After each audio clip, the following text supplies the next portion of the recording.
Just Ferret by Kemp. Read by John Green. Chapter 1. You don't know me, but that ain't no matter. Huckleberry Finn, Mark Twain. Sid. I'm going to keep this gorilla under my bed. Bill. But what about the smell? Sid. You'll just have to get used to it. It took Dad just over a week before he got round to registering me at the new school. Every time I could see the blurry outlines of the idea forming like a bubble over his head, I disappeared, or got busy, or fetched him something else to think about, like a can of beer. So time slithered away while I sussed out yet another new neighbourhood, wondering if I'd be able to settle here, and tried to forgive him for dragging me on again, this time to this sissy soft place where they all speak as if they've got plums in their mouths or burr away like something out of the sticks. I'll not bore you with the getting here.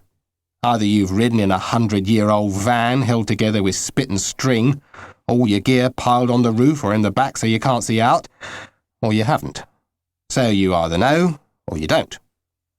Plus the Joker, our dog, playing merry hell. The Joker doesn't care for his routine being disturbed none, unless he disturbs it himself. Like taking himself off for a week at a time, that's okay by him. But driving miles across country, no. That's not for the Joker. I've not seen him for 3 days now, but he'll turn up when he's hungry. In this household, we don't fret much if someone don't turn up once in a while, 'cause, as Dad says, life gets pretty unbearable unless you can get away from it. But there came a day, Monday it was, and Dad recovering from a heavy Sunday session, so he was spaced out all morning, but coming through it at lunchtime, his temper vile, and me just about to take to the woods for the day, when he said, "Make some strong coffee. Get on with it. Don't hang about. What's the matter with you, paralysed?" Full of oldie-worldy charm, Dad. I made coffee and cut sarnies while he indicated with much mitt-waving that I sit down and listen to his words of wisdom. This occurs from time to time. It was one of these sessions that got us here in the first place. "This has gone on long enough. Money's running out. Tomorrow I start work." "Oh, yeah." "Oh, yeah, and less of that from you. There's been enough laying about. This afternoon, school." I got up to leave, but he pushed me down. He's old and unfit, but he's still stronger than half a dozen blokes, so I didn't argue. "Lionel says Cricklepit Combined's the one." Lionel's the bloke we're shacking up with until we get a place of our own. Joke. He's the biggest phony on the face of the earth. "But I was at a comp last place." "When you bothered to turn up." "Oh, don't go on, Dad. Why not the comp here?" "The ages are different. Don't ask me why. Cricklepit takes 12s. So this year, Cricklepit Combined. Next year, the comp." "If we're still here." "This time I'm settling down." "And shut up, won't you? Always on the yap. It's a good school. Lionel went there years ago." "That's no recommendation." "Shut up, I say. Give it a chance. We're starting fresh here. No more mitching. You ain't learnt nothing with all them years of schooling. Let's see what this place can do. And do some work. You can't even read yet." "Oh, can't see reading's done much for you. You got all the way, where? 50 useless paintings nobody'll buy, and lodging with Lionel in this dump." "Only temporary, son, till I get sorted out." "Well, what then? Think you can afford a place round here? It's yuppie territory, with a few millionaires thrown in." "Oh, not all of it, not all." "Anyway, they'll buy a few pictures, won't they?" "Not your old rubbish, they won't." But I'd gone too far. There are only a few things my dad cares about. Joker, the dog, beer, and his paintings. You don't put the mockers on them. "Enough!" he roared. "Get yourself cleaned up and get a move on." "Well, it's not easy here in this dump." "Oh, get on with it. You can't be a complete moron." Come to think of it, you could well be. 12 years old and can't read. How come I ever got you? You don't even look like me." "Well, since you're 6'2" with a ginger beard, I'm glad I don't." "I often wish you weren't my dad anyway." He got up to bash me, but the Joker rushed in, all ribs, ears and tail wagging. In the uproar, Dad cooled down. But not far enough to save me. He flannelled me himself, yuck, and hauled me off to buy new trainers and awful grey trousers. Still some money left, I noticed. And an unspeakable grey shirt, and even a tie, though by the time we'd finished tying it between us, it looked grotty enough to be put-upable with. We didn't get to school that day. However, Dad was keen that the next would definitely see me there. But morning got lost discussing the meaning of art with Lionel. Double yuck. And it was afternoon before we set off by the river and up towards this school, me dragging as much as possible naturally. It was hot. The river flowed along. I could have stayed by it forever. The only thing I'd seen to like so far. Get a move on, Dad said. Later, I said get a move on. He encouraged me with a blow on the back which sent me to my knees. You are a wimp, he said. Oh, don't talk like that at the school, Dad. And no swear words, please. Sometimes you're more swear than words. Well, artist's licence, son. Besides, I know how to behave. Your grandmother brought me up very strictly. Better brought up than you. But whose fault is that? Well, your mother's. She should never have run off. She'd have to have been a saint to stand living with you. She weren't no saint. You've got her nasty, pasty looks. Oh, shut up, will you? I ran on. Then remembered where I was heading for. I turned back. A last try. Dad, I don't think it's right to turn up at a school at 3 o'clock in the afternoon.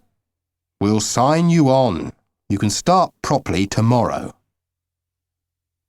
Into my mind came all the hassle again. What book were you on at your last school? See if you can read this. Can you write a story for me? No? Well, see if you can copy this. Do your best. Do your best. I couldn't do any of that. I could cook a roast, pluck a chicken, skin a rabbit, mend a fuse, sew, bake a cake. I could drive a tractor and a car, but you keep quiet about things like that. I could shoot, too, make a workable bow and arrow, pick out a tune on the piano, or play the recorder or flute. I could strum on a guitar, play an accordion and a mouth organ, a bit, climb a cliff, swim a mile, in a river at that, open a Yale lock with a plastic card. I could play draughts or chess. I could add up as fast as a calculator, do any maths as long as it was figures. My mum ran off when I was 6, you see, leaving me with him. And he does nothing much except paint and drink. So with him, I had to learn to survive. But I can't read. So I can't write. And I don't want to go to another new school. I didn't want to go to any school. I'm sick of them and not being able to read. I didn't want to be here. There's nothing I want here, nothing for me.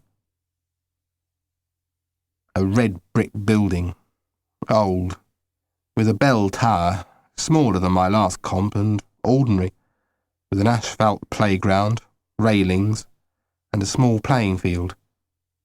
The only thing different, in the middle of the playground, a huge green tree. The branches only started halfway up, I noticed. Dad marched to the front door. I felt sick.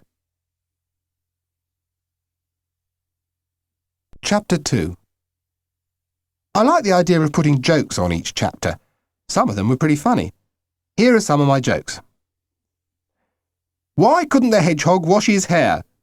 Because he left his head and shoulders on the motorway. Sent by Sam Little, Heathfield School, Taunton. Dead quiet. As quiet as midnight when everybody's asleep. Only it wasn't midnight, and we weren't asleep. This old guy, the headmaster, and me outside this classroom which was silent as the grave. All the others we'd walked past had been classroom noisy, you know, but this one, not a sound, not a peep. Was anybody in there? Or had they all died? Or vanished forever, like the crew on that ship, the Marie Celeste, my dad told me about, sailing forever with nobody on board? Or perhaps they had some sort of torture chamber in there. No, you'd hear screams. But maybe this old head teacher lured kids to their doom. Do 'em in. Trust Dad to push off as soon as he dumped me here and filled in a form. Then he turned and smiled. I wanted to say, "Can I just go away now, please? I've been to school, will that do?" I could see the old building had been knocked about a bit.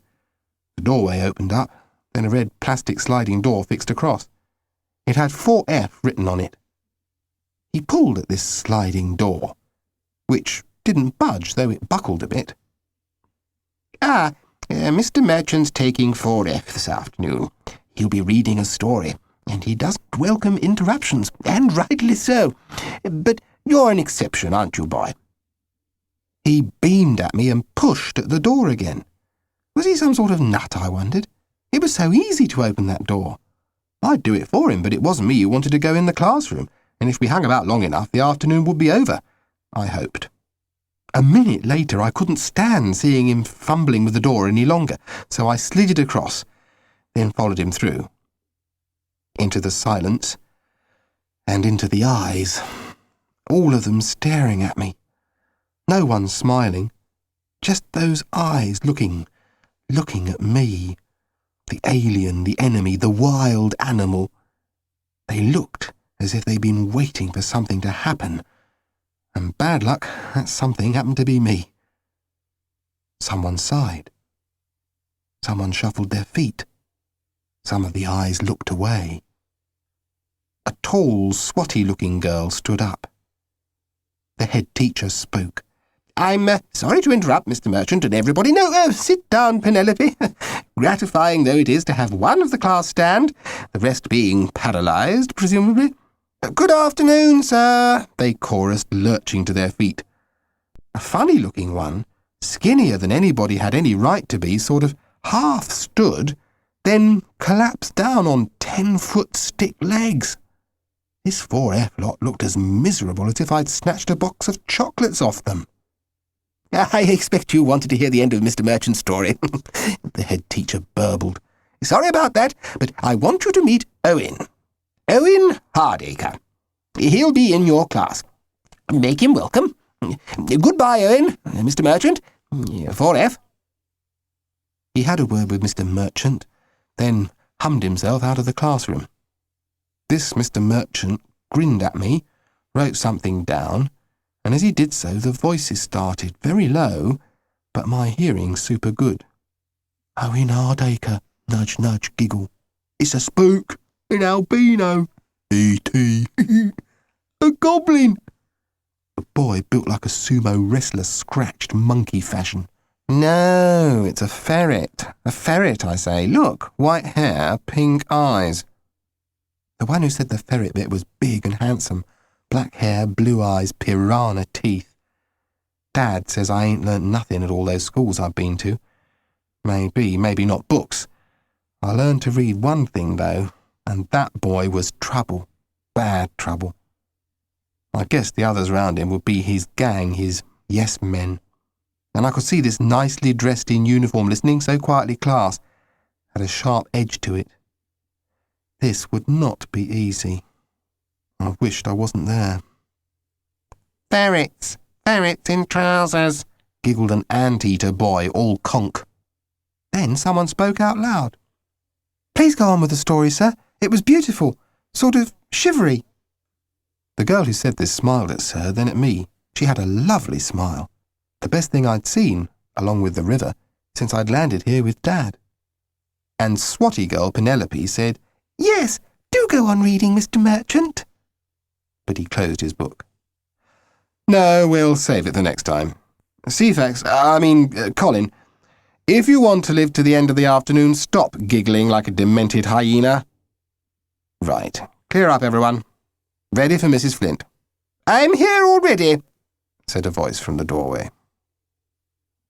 The teacher who stood there holding a pile of books was young and pretty for a teacher, with golden hair piled on her head and very blue eyes and a peachy clean complexion, wearing a smart suit. Walking past the teacher's cars, I'd spotted a car so shiny and new it made the rest look like wrecks.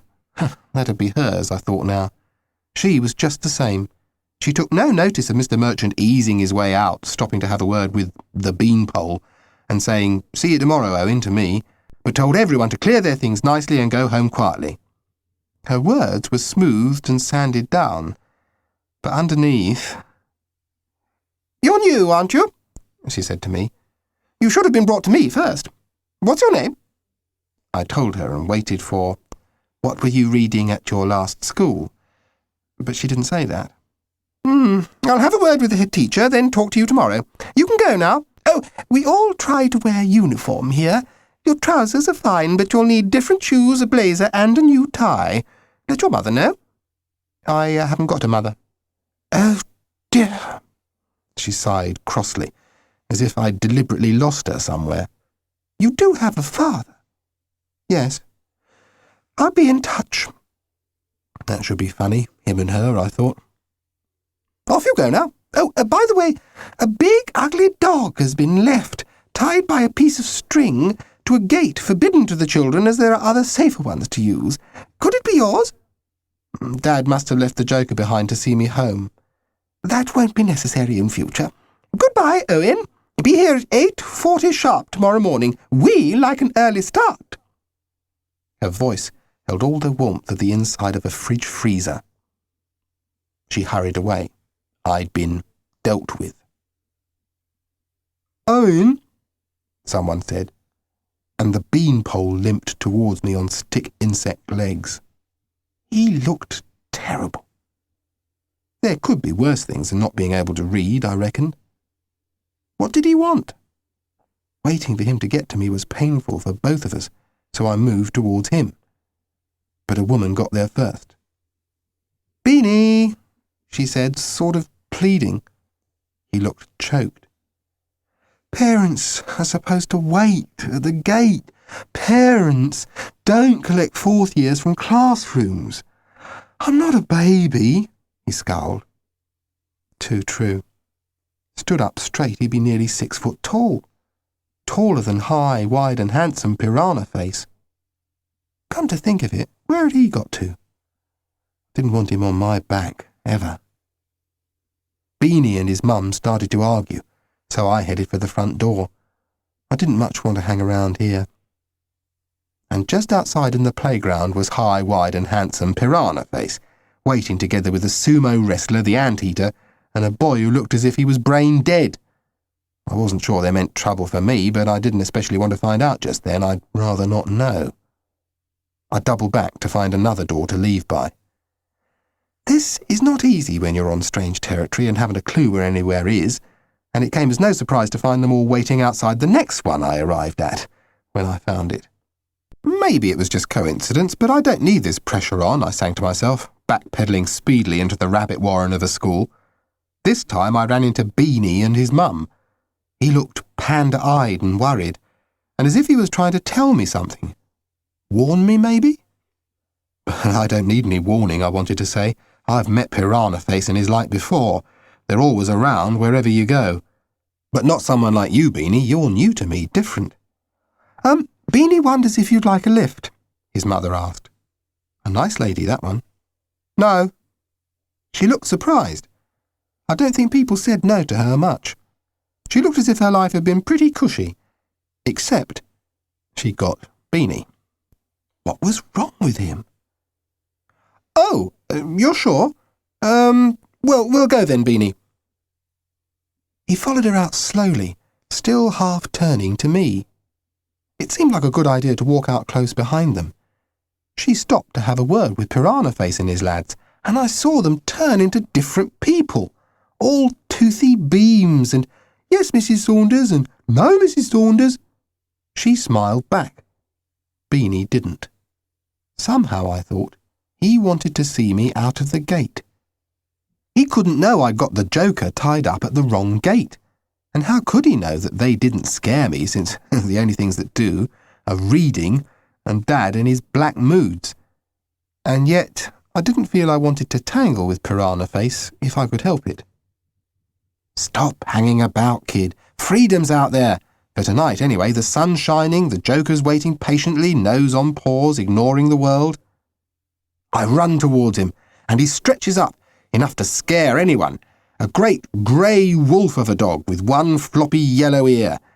And he near knocks me flat as he stands upright, paws on shoulders, greeting me. Good old Joker. I untie him. Come on now, fast. I'll race you. Run, run. Down to the river.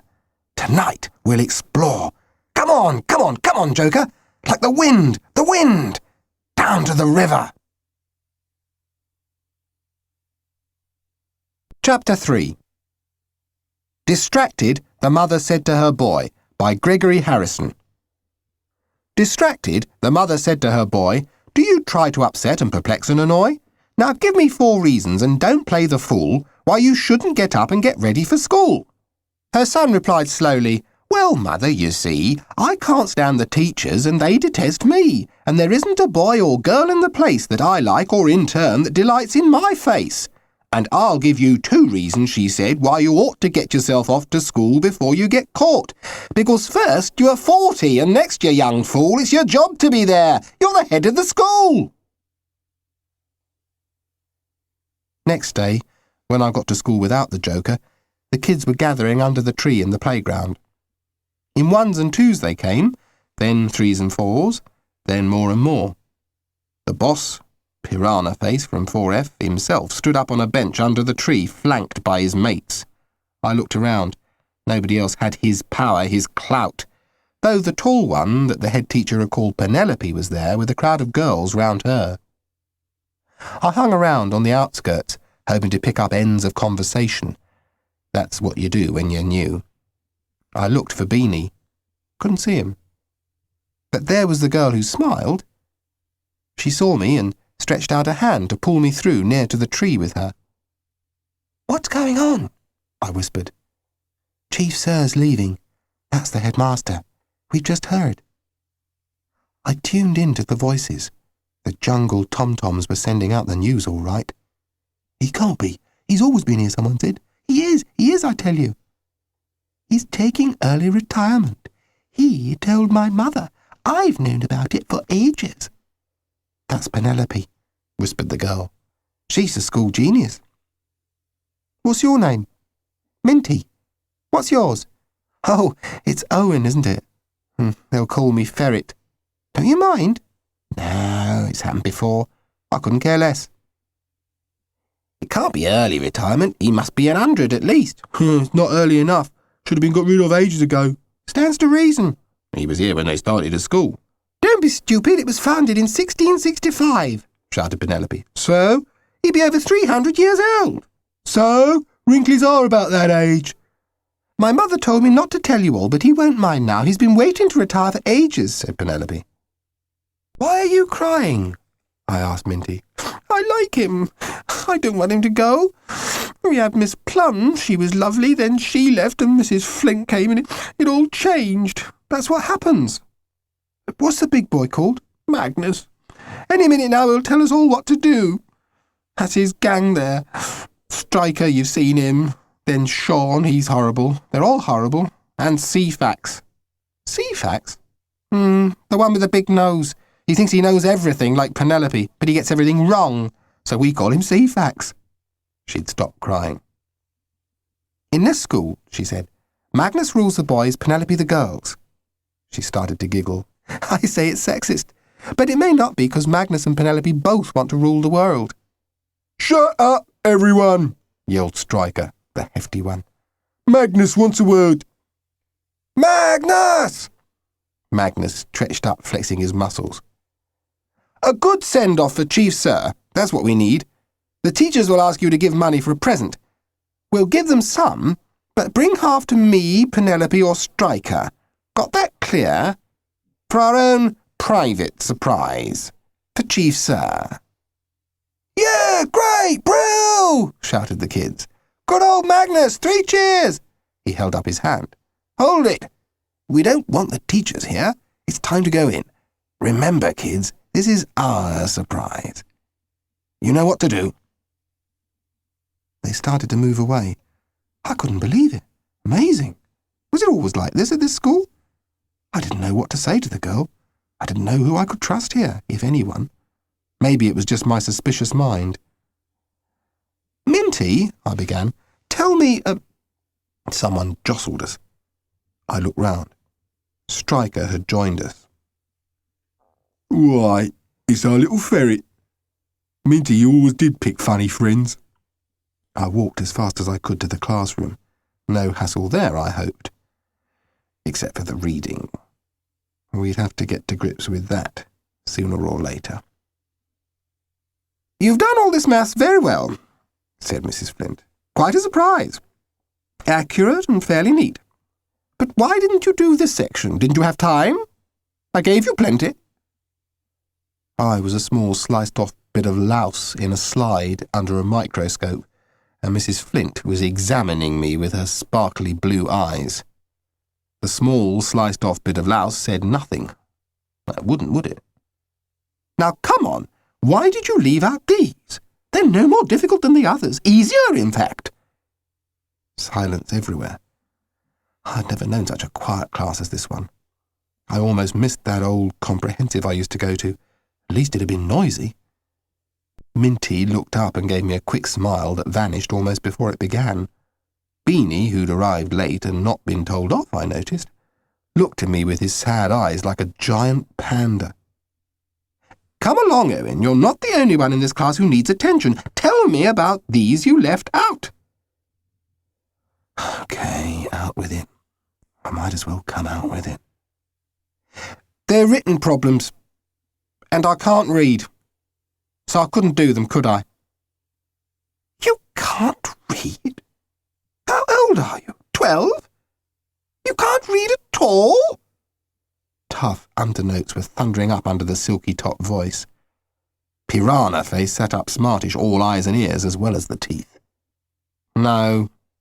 "Well, what have you been messing about for all those years?" "Dunno." "You must know. Come on, you speak well enough. I don't think you're very stupid, though I can see you've no support at home. With regard to that, do make an effort to keep tidy yourself, as you're not a baby now. But this reading—" A crash. A book fell. Beany had hauled himself to his legs, and it hurt, as you could see from his face. Slowly he made his way to Mrs. Flint's desk. She'd stopped looking at me. Gee, thanks. Please excuse me, Mrs. Flint." "Mark, I'm busy with Owen." It's about Owen. I expect he's dyslexic. That's why he can't read. My cousin was, and he was very clever, really. He got all his exams. Can I help, Owen? I'll hear him read, Mrs. Flint. Please." Did her face soften a little, just a little bit? Keep fingers crossed. Beany hearing me read, I could stand. I wouldn't go out of my head like I had once at that other school. She thought about it. "No, it wouldn't do. You miss so much being away, Mark, you can't afford to waste more time. You've all those science notes to copy out. Besides, you'll have to have tests and expert treatment. In the meantime, while we carry on with our folders, Penelope shall hear him temporarily. She can best afford the time. And, Mark, you should have been attending to your own work, not listening to us." "Penelope?" "Yes, Mrs. Flint." Penelope leapt up, eager beaver. She'd been listening too. In fact, all the class had their ears pinned forward. "Just give me some resources, Mrs. Flint, and we'll dive in. Hey, Owen, we'll soon get you going, won't we?" Watching Beany drag his way back to his seat, I couldn't believe it. Fate, why had you got it in for me today? "He can't read at all," was hissed from the back of the class.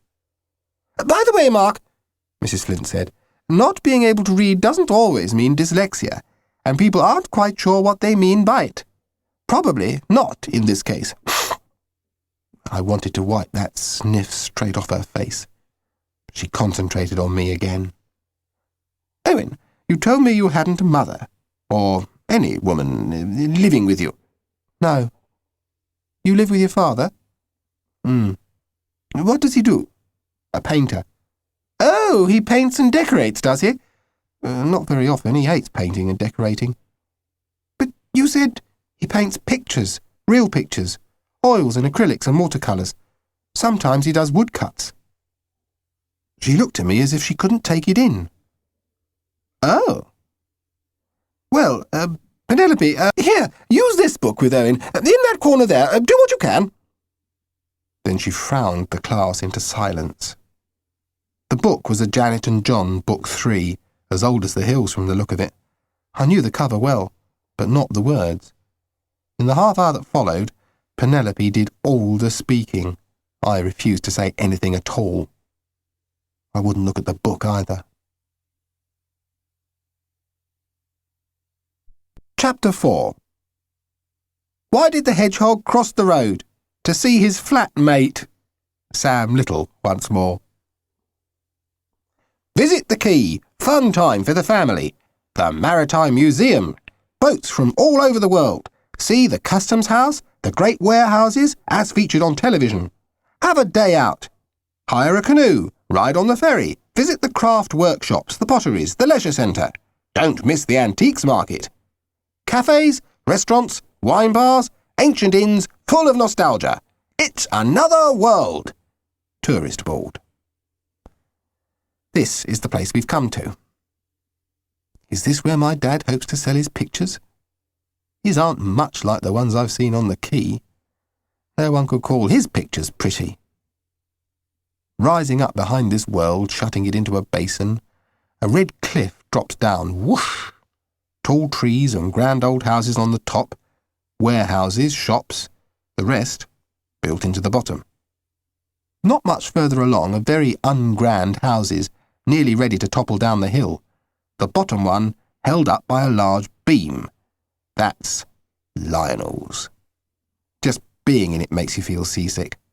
One side of a room a foot lower than the other, and it's on the slide to the river. When I go to sleep on my little old camp bed, I wonder if I'll wake up to find me in the water. Further along on the other side, you'll find the night life of the city, the nightclubs and so on. You should hear it at turning out time. Boom, boom, bang, bang, crash, splat. That's how it is. Near us is an amusement arcade with all the usual in there, fruit machines and the rest, what have you. 100 ways to lose your money while lights flash and music plays and the beat goes boom, boom, boompity boom. I don't go there much. You need money. When I got in that afternoon, Lionel was fast asleep, snoring like a rhinoceros, and Dad was painting like a demon in the room upstairs he'd grabbed for a studio. He looked up for 2 seconds and shouted above some opera or other going full blast. Meat and veg downstairs! Make one of your casseroles! Got to repay old Lionel for his hospitality. When you've done that, exercise hound dog for me. Good kid. Oh, and change the tape. Don't want to stop. It's going well. He wouldn't have done the cooking anyway, but I wasn't bothered. What Dad tells you to do, you do. Mind you, I yelled, Want arsenic in it for flavour? He didn't hear. Paintbrush was going as fast as the Joker's tail. He was raring to go, so when I made the casserole and shoved it in the oven, we set out for the crowded quay where it was still hot, with lots of people about. Just for a laugh, I shoved my last 10p into a machine in the amusement arcade. And who should I spot but Magnus and his merry men at a machine on the far side. They hadn't noticed me, and as the 10p brought me no luck at all, I opted, thinking no company's better than theirs. Don't think they saw me, being totally gone as the machine clattered winnings and they cheered.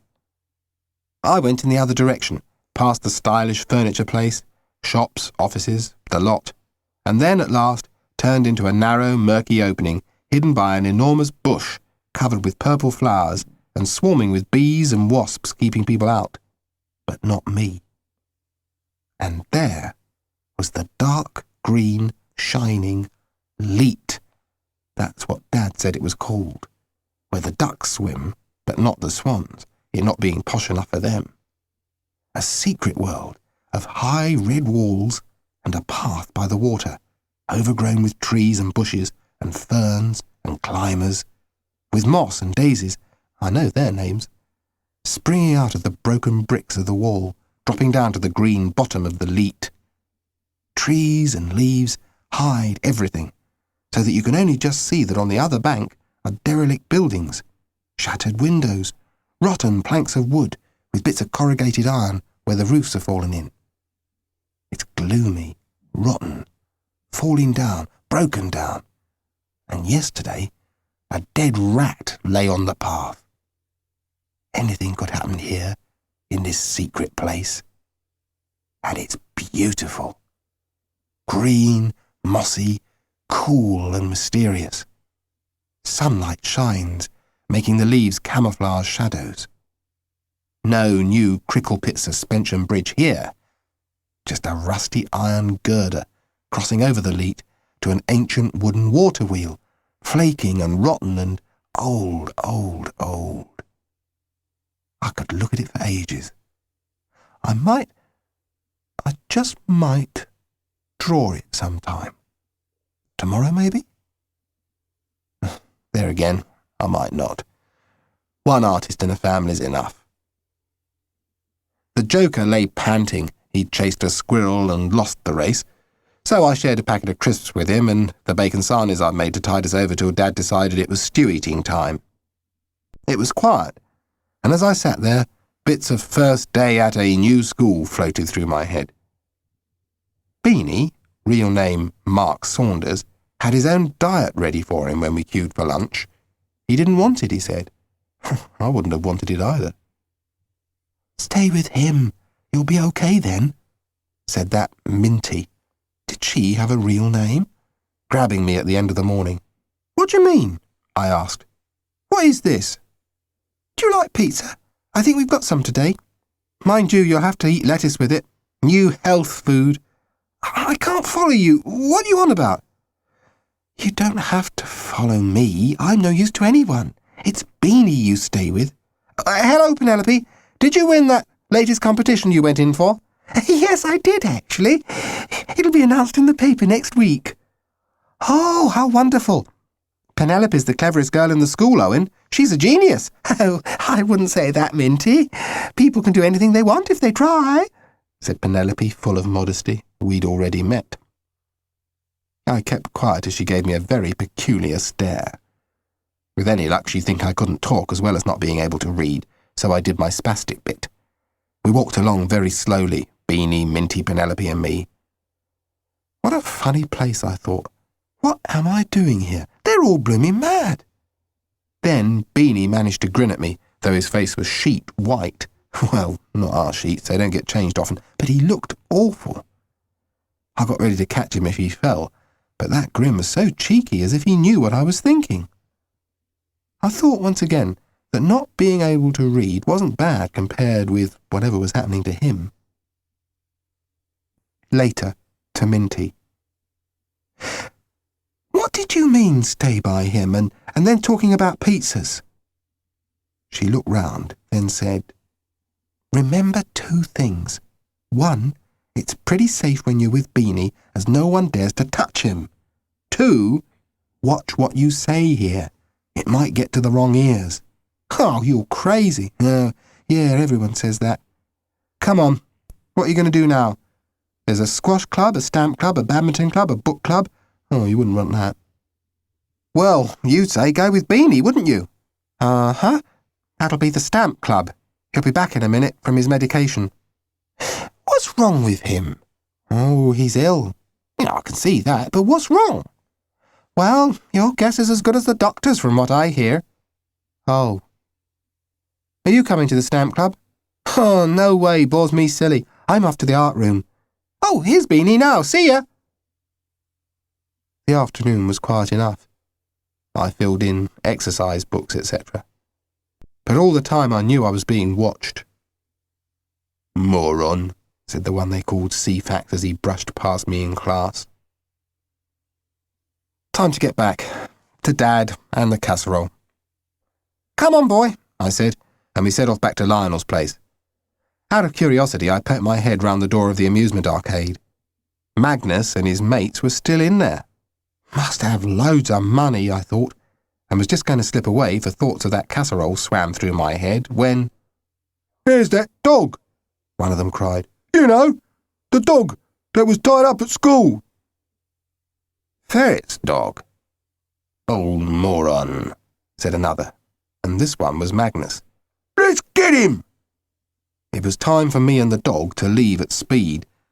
The joker can run twice as fast as I can, and I let him have plenty of rope so that he'd tow me along. All the same, they were catching me up because their legs were longer than mine. Striker was yelling about what he liked doing to spooks, ferrets and aliens, and it wasn't nice. I just kept running. It was not the time for witty answers. I didn't want any part of this. It had been a long day, the first at this school, and I'd tried hard, and now I was knackered, wanting my supper. An unhappy idea came into my head. We were near the water. "Chuck him in the river!" shouted one of them. They thought of it too. I didn't think they'd dare, but I didn't want to find out. Magnus had gone ahead, the other three fanning out to surround me, so I stopped dead and hauled the joker to me, kneeling down beside him. "Kill, joker, kill!" I growled in my throat. They paused, circling round, unsure. The joker growled in his throat too, a menacing sound, I hoped. They looked uncertain. "He'll tear you apart!" I shouted. They got me to the edge of the river, a bollard to the right and left, and the four all facing me. "Go for them, joker!" I shouted and prayed. And my prayers were answered.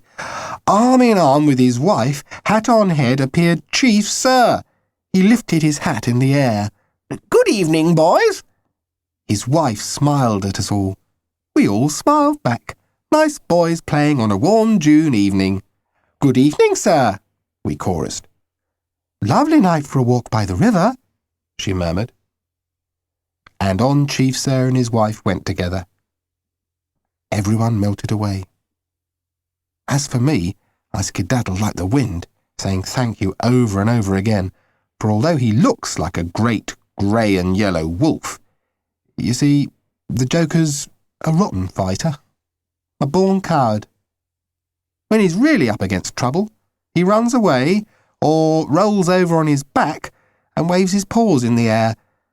That's the reason my dad calls him the Joker. Chapter 5.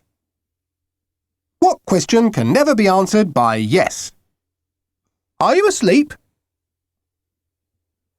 If I'd known the kind of day it was going to be, I'd have gone back to bed and stayed there. It was hard enough getting up as it was. Lionel's friends had joined us and they stayed the night. In the morning I picked my way among the bodies as I got some cornflakes, let out the joker, and shambled off to school. One of them, who usually slept in the camp bed I was in, decided that's where he'd crash out. I got rid of him with a good kick, but not before the bed collapsed and I had to put it together again. A rotten night. I was late, of course.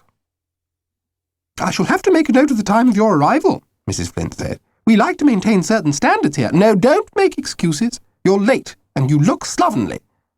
I shan't ask if you washed. Just go to the cloakroom and tidy yourself. Use plenty of soap and paper towels."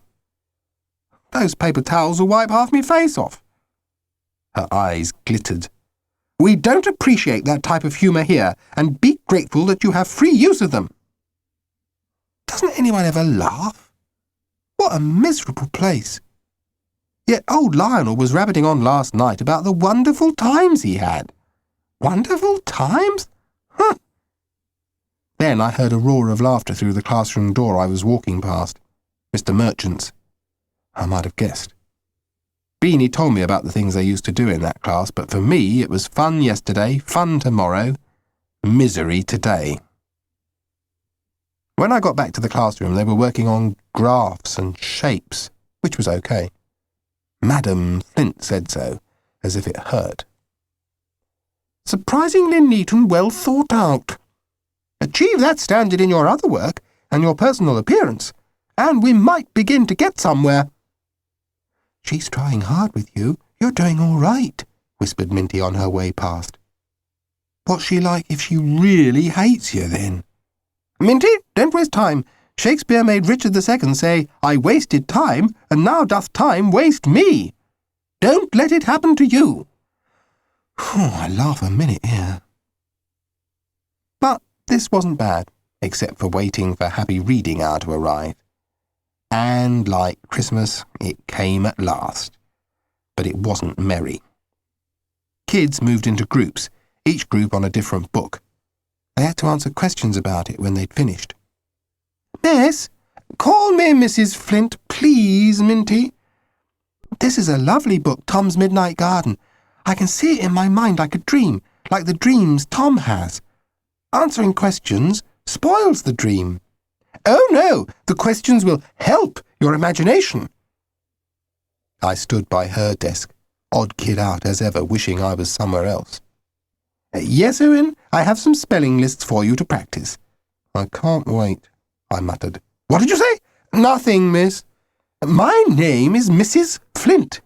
"Yes, miss. Mrs. Flint. I thought I was having some tests." Even tests seem better than spelling lists. "This afternoon you will see Mr. Merchant and the headmaster, and they will test you." "Oh, goody." "What did you say?" Hadn't I better wait for the test before I do the spellings?" "No. Every little helps. Penelope, dear." "Yes, Mrs. Flint."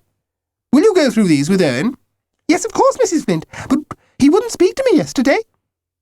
In that case, Magnus, come here. You're in the same group."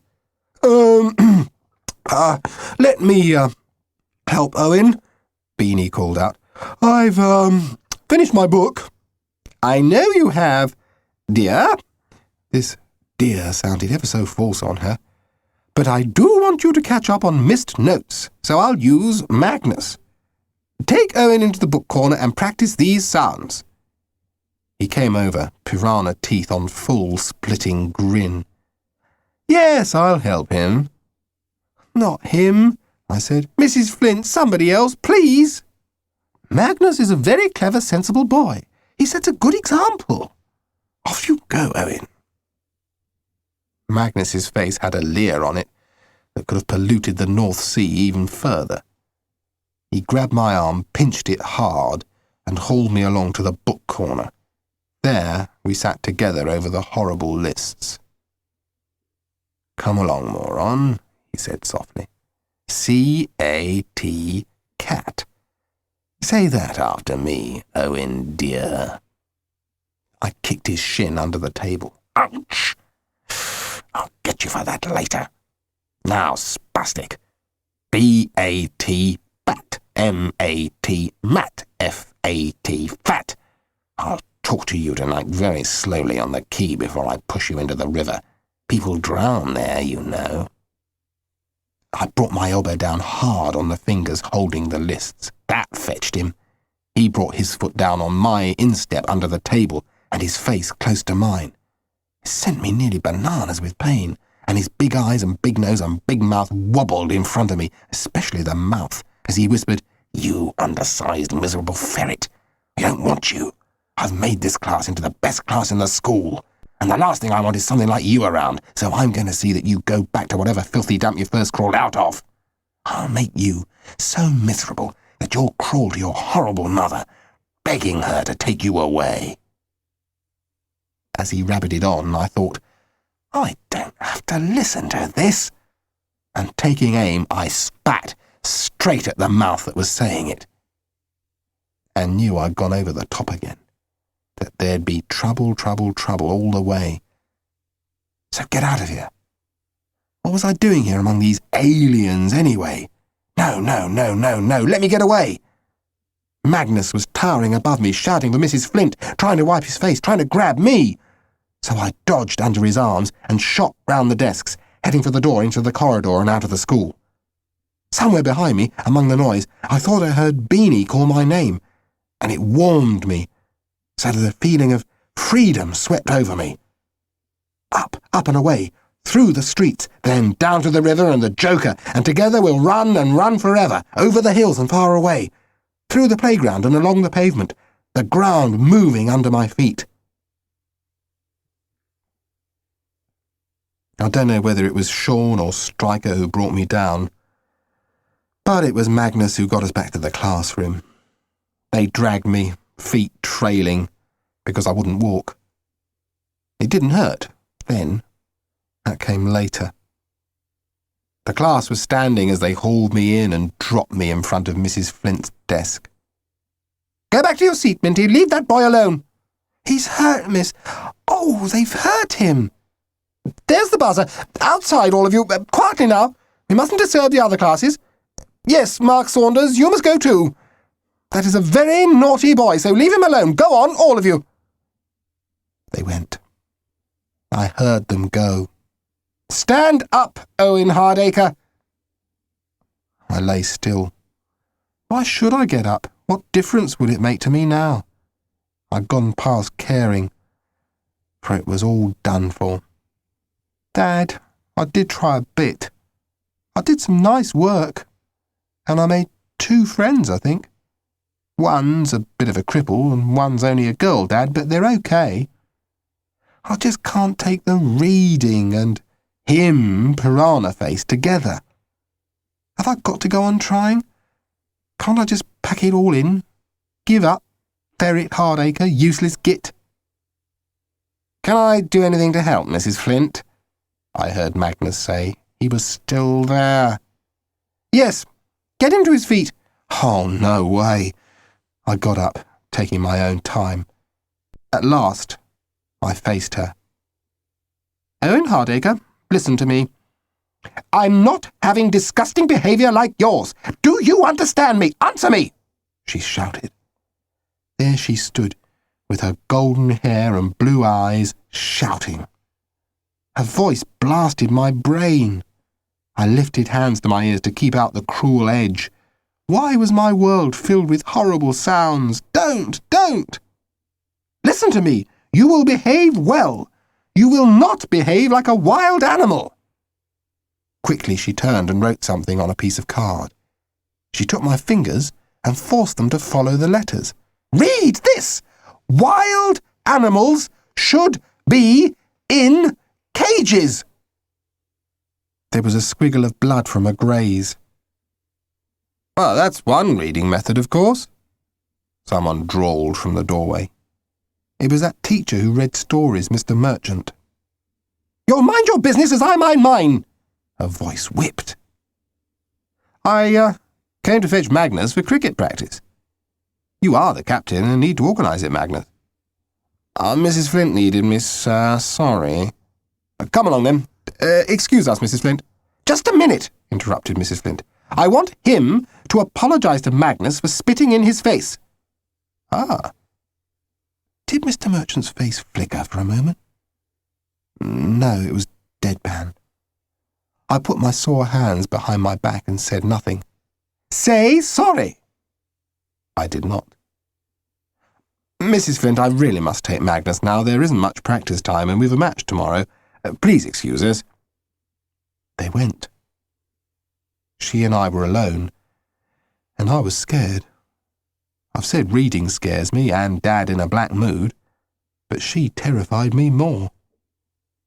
If you had apologised, I'd have let you off and you could have gone outside. As it is, there is no alternative but to punish you. I had to place some chairs, backs inwards, round a table and sit in it. The wild animal notice was put in with me. What have I got to do? Do some copying. I'm no good at it. Just copy one of these. She pushed a book at me. Understand, all I want is for you to behave well. Remember that. Behave well. What about my dinner? It'll be sent along later. And she left. There was a long, silent time. I put my head on the desk and tried to sleep, for I felt very tired. But sleep didn't come. I was hurting, aching now. I snivelled a bit. I wanted to put my arms round the joker. A whispering outside the window. Kids playing. Other kids. More whispering came from below the high window, miles off the ground. Ouch! A bump, a howl of pain. A grown-up said something. Quiet again. Then footsteps. And again coming cautiously. Shh, shh, be careful, giggle, giggle. The door opened, and a face came round it. Dark curls, eyes like saucers, a big grin. Minty. And behind, Beany, worried, anxious, panda face. My heart raced. Someone had come. Minty ran, Beany limped over. "I've got some crisps and half a bar of choc and an apple for you, in case she tries to starve you into goodness. Oh, your poor face. I'll bathe it for you." "No, leave it. Let me eat this. I am starving." "Wild animals," Beany began reading. "Whatever's this? Why, wild animals aren't best in cages anyway, so it's a load of rubbish. What's the book?" "Oh, I'm supposed to copy something out of it, but I can't read it." "Oh, it's the Book of Psalms. Here, Owen, I'll copy one for you." "Your writing wouldn't fit. And call me Ferret." "Listen to this," said Beany, opening the book. "I am weary of my crying. My throat is dried. Mine eyes fall while I wait for my God. They that hate me without a cause—" "That's you, Ferret.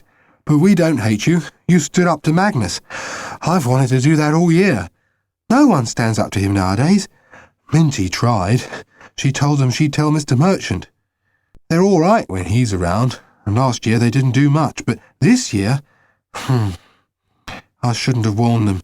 They threw stones through our windows at home, and my mother had one of her funny turns. Then Sean and Stryker beat me up. Magnus watched, and Ceefax laughed." "Well, doesn't anyone try to stop them?" I asked. "Oh, the teachers don't know what they're like." "My mother thinks Magnus is a nice boy," sneered Beany. "Little does she know." "But the teachers must know." "Oh, things happen to kids that tell. 2 left last term. No one wants to risk it now. And it's nearly the end of our last term, so we go along with it." "I think they're up to some racket," I said. "Oh, yeah, they always are. They take money off little kids or kids on their own." "Shush," Minty said. "Somebody's coming. Let's hide." She shot behind a big wooden cupboard, Beany lumbering behind. But there wasn't room for 2. Minty giggled as they squashed together. "Beany, I didn't know you cared." "Oh, don't shut up." The door opened. Mrs. Flint came in. "How are you getting along, Owen?" She stopped in front of me, blue and gold and pink, princess in a grim fairy tale, very grim to me. I held my breath. "Has anyone else been in here?" I didn't answer. I couldn't answer. "Look up when I speak to you. Has anyone been in here?" I looked as thick as possible. She gave a big sigh. Then she marched across the floor. "Mark Saunders! Mark Saunders! I don't know what you're doing there, but come out now. And whoever's there with you." Chapter 6. Frightened passenger. "How often does this sort of plane crash?" Airline steward. "Only once, sir." I sat in a little room. This rotten day had already lasted forever, and here I was waiting for the head teacher to come and test me. What more could a kid want? A miracle, please. Just a small one would help. Mrs. Flint had told a dinner lady to clean me up and feed me. Minty and Beany had to stay in the classroom and write lines. I've had more tests than you've had hot dinners, so I wasn't too worried about them. I could only do badly. Things couldn't be any worse than they were already, I thought, which only goes to show how wrong you can be. In the end, it was Mr. Merchant, sir, who came. Chief Sir was seeing people, he said, but he didn't start testing me. He peered at my face, asked me what sleep I'd had last night and what I'd eaten for breakfast. This sort of thing can make me really stroppy, but now I didn't mind, and found I was telling him about Dad and his paintings and his black moods, and how to keep out of his way then, and about all the schools I'd been to, moving about the country as he tried to find a place which he liked for his painting, and that he was okay if you knew how to manage him. But my mother couldn't have found out how, as she left just before I was 6. "You must have been starting to read then," he said. And then he asked me about the Joker, and said what a terrific dog he was. "Looks after you, I expect," he said, and then I told him what the Joker was really like, a softy and a coward, but Don't tell anyone, I said. OK, he grinned. What's it like not being able to read? What could I say? All right. I don't know any different, do I? Well, is it difficult in shops or reading signposts and things when you're up? I manage. Do you notice colours and shapes and things like that a lot? Well, I suppose so, but how can I tell? Yes, of course. It's me being awkward asking silly questions. Don't worry, Owen. Well, I don't much. Only sometimes, sir. And then I think, what about my reading? We sat quiet a moment. It's a good school here, you know, when you get to know it. You won't be here very long, since your class goes to one of the secondary schools at the end of term. But I hope you like it. Of course, you've only just come. I came on Monday afternoon, sir. Yes, into our story. We were lost in it when you turned up. There was a unicorn. Like me to read you a bit? He turned and took a book off the shelf, and he read to me. When he'd finished, we sat for a bit. Then I said I wouldn't mind being able to read that on my own. Then that's what we'll aim for. He grinned at me and slapped his knees. Well, you don't look in first-class shape to me, so I'm not testing you now. Tomorrow morning, when you're fresh, will be the best time. Now, would you like to stay in here for a bit? You don't mind being on your own? I shook my head. Anything rather than that class. What would you like to do? Apart from going home, that is. Help yourself to any books or magazines in here. I'll draw you a picture if you like. I should like that. What do you need? Felt tips? Acrylic paint? Just some paper and a pencil. Oh, and some charcoal if you have some. I'll send some. Then I'll come for you later. He turned at the doorway. By the way, it's not a good idea to spit, however much they wind you up. How did you know he wound me up? He was in my class for a year. I know him quite well. No spitting, remember. No spitting. And I meant it. I drew the leat and the ruins, hidden and mysterious behind the trees, the girder bridge and the old broken water wheel. And then I drew something I didn't know I knew was there, just showing through the leaves. 2 unbroken windows with tatty curtains in them. Lionel snored. Dad painted. The falling down house where time stood still smelt of oils, turps. The Joker leapt all over me.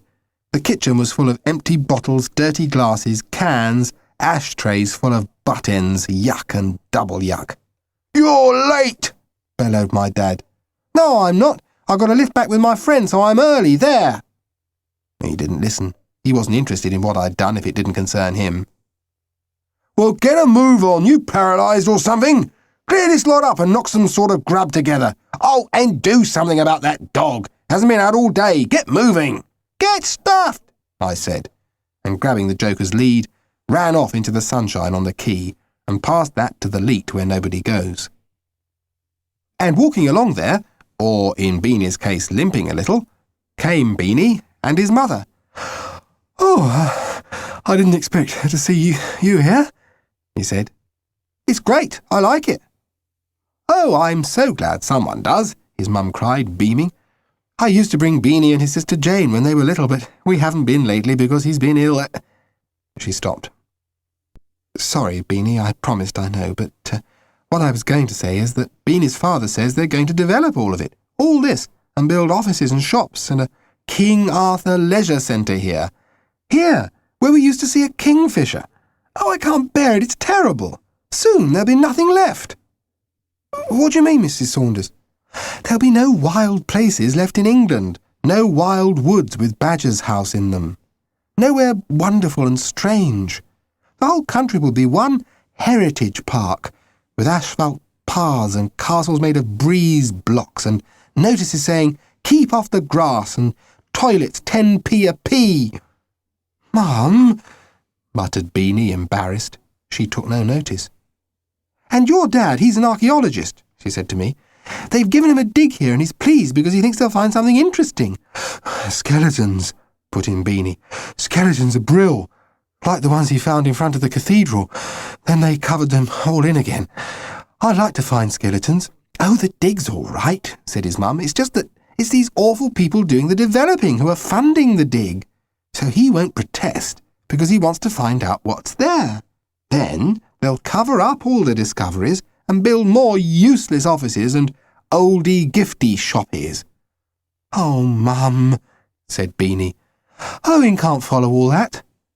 I can, and I think you're right, Mrs. Saunders. They won't knock down the water wheel, will they? We were standing opposite it. Probably, and put up a plastic one. It's enough to make you want to get on the city council to do something about it. Beany offered me a crisp just then, and I couldn't get it down fast enough. You hungry? She asked. Come on back and have supper with us. Oh, yes, please. What about the Joker? He can have some as well. Come on. I suppose I should have guessed Beany's mum would live in one of the grand old houses perched above the red cliff that drops down to the quay. It wasn't like any home I'd been in before. I don't go in grand houses much. From Beany's room, you could look down on the river and the estuary and the weirs. It's down to the sea that-a-way, he said, and, oh, I liked that. Peering out of the window, I thought I could see our falling-down house. Yes, it's near, he told me. And there's a quick, secret way to your bit from here, down steps and a narrow alley between two high walls. It's too steep and overgrown for me just now, though I'll do it when I get better. But you can use it tonight when you go home. Only, don't go yet. It's, early. He was talking very quickly and had spots of red on his cheekbones. Dozens of books and models, stamp and fossil collections, engines and toy cars, and a model steam engine filled the room. Model aeroplanes, jigsaws, everything you can think of. Cassette player, tapes, and a Walkman. Oh, and exercising machines. I have to practice on those every day, he said. Sometimes my sister helps. I'd met his sister Jane downstairs, pretty with a boyfriend. She smiled at me. You look like James Cagney in the old gangster films, she said. More like a ferret, said Beany. Beany had got a lot of musical instruments as well, as I said, everything. And just for a moment I was jealous. Then I looked at his worried panda face and his weak legs, and I stopped feeling jealous. What was the point? I recognised the cover of the book Mr. Merchant read to me and took it down. I like this, I told him. Oh, I'll read some to you. OK. That is, if the idea doesn't give you the screamers. OK. So he read, and then he played its tape on his cassette player, and I tried to follow in the book, but couldn't make much sense of the squiggles. He doesn't read it as well as Sir, I said, but then we were called to eat. I'll say this, it was all fab brill, but my casseroles are better. All the same, the ice cream pud beat everything. Afterwards, we watched the portable telly in his room, which was great, as I hadn't seen any for ages, ours being bust. Oh, I don't know when. Dad hit it one day in a black mood when it wasn't showing the right things for him. I left at last.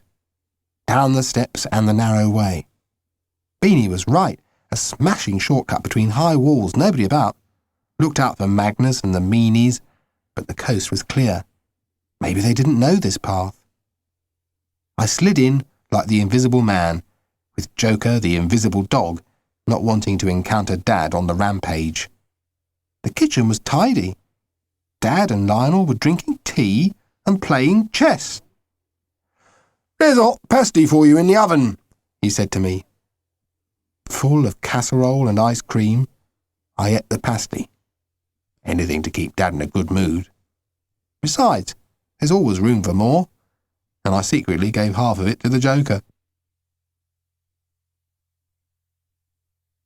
Chapter 7. A crack on their head is what you get for not asking, and a crack on their head is what you get for asking. Morrissey and the Smiths. I woke up feeling good, and wondering why. Then I remembered yesterday evening. I had cornflakes and a bacon sarnie for breakfast and exercised the joker before going to school, where it was going to be okay, I thought. The worst over. And this feeling grew stronger when I saw Mrs. Flint had put a new set of paintings and drawings on the wall, all very neatly mounted. I know about that kind of stuff from Dad.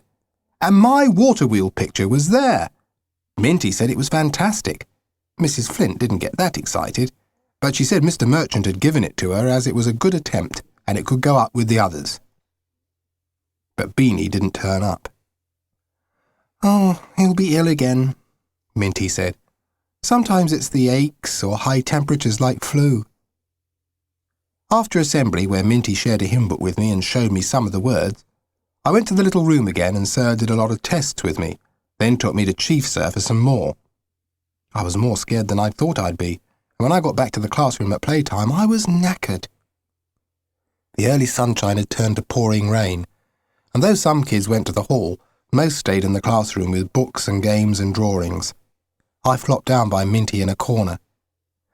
"Isn't anyone with us?" I asked Minty. "You mean in charge of us?" "Oh, that's Penelope and Magnus. They're the class prefects." "Listen, everybody," Stryker said, banging the teacher's desk.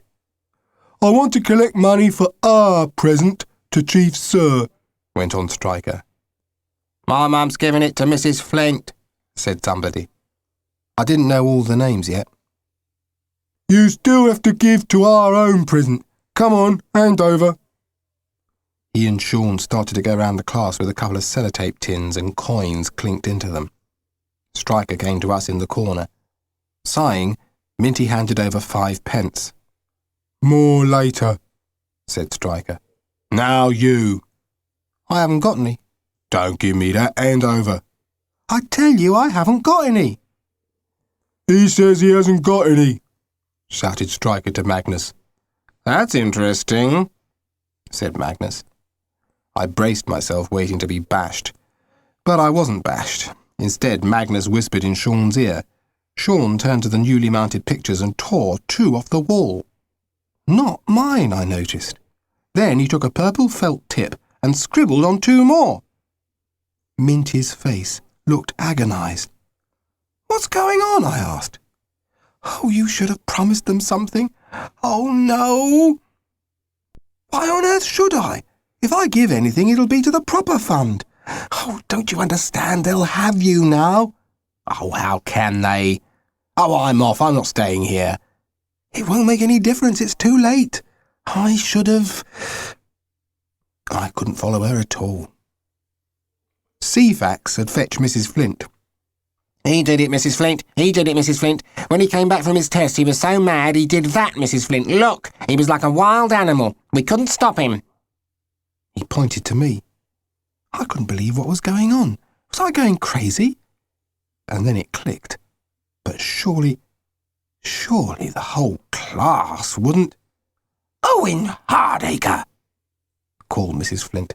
Her voice made me afraid, made me shiver. "Come here and give me an explanation of this." "But I didn't do that. He did it." I pointed to Sean.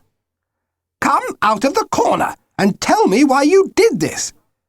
"I didn't do it. I don't wreck pictures. Look, there's mine." "Oh, we know you leave your own alone. Oh, yes, typical. You just wreck other people's work, don't you, boys like you, mindless vandals?" Her eyes blazed, her hair bristled. "They know I didn't do it. They saw Sean tear up the pictures." I waved at the kids in Class 4F. But they were turning away, backs to me. "Oh, I didn't see anything." "Don't ask me. I was reading." "I've only just come in." "We were playing drafts." "I was busy." "Penelope!" I called to her desperately, a name I knew. "You saw Sean tear the pictures, not me." "I can't say who did it. I was organising the maths resources shelves," she replied. I swung round from one to another to meet blank faces. Magnus came forward. "Mrs. Flint, we know who did it, and I'm very sorry. I'll tidy them up if you like. I'm sorry we didn't keep him in order better, Mrs. Flint. I'll try not to let you down again." Minty stood up, chin trembling, her face dirty grey. She said, "Mrs. Flint, Owen didn't do it. It was Sean, like he says, because Owen wouldn't give any money to Magnus's fund." The words dropped like stones into a deep, silent well. Everyone listened. Everyone watched. But I was coming up for air. Surely now we get the truth. But Mrs. Flint only shook her head. "Minty, poor Minty, when are we ever going to get you out of the habit of telling lies? We know you're kind and you want to help Owen, but we do know what you're like, don't we, dear? And it doesn't do any good in the end. Now sit down and read your books while I deal with this wicked boy." "But she's the one telling the truth," I shouted, nearly going out of my head, Minty crying. "Be quiet! You've done enough damage. You and I are going to see the head teacher. The rest of you get on with your work until I get back." The head teacher watered a nasty-looking plant with a teapot and listened to Mrs. Flint. I opened my mouth to tell him the truth, then shut it again, for there was no point in saying that I hadn't done it, that I liked pictures, I'd been brought up to rate them the best things since the pyramids, and even if I didn't go that far, I'd never vandalise them. But I was in the land of grown-ups, where nothing makes sense. I'd never make Chief Sir and Mrs. Flint know I was telling the truth, so I wasn't even going to try. She explained to him, but before he said anything there was a knock on the door and Mr. Merchant came in. "Oh, sorry," he said.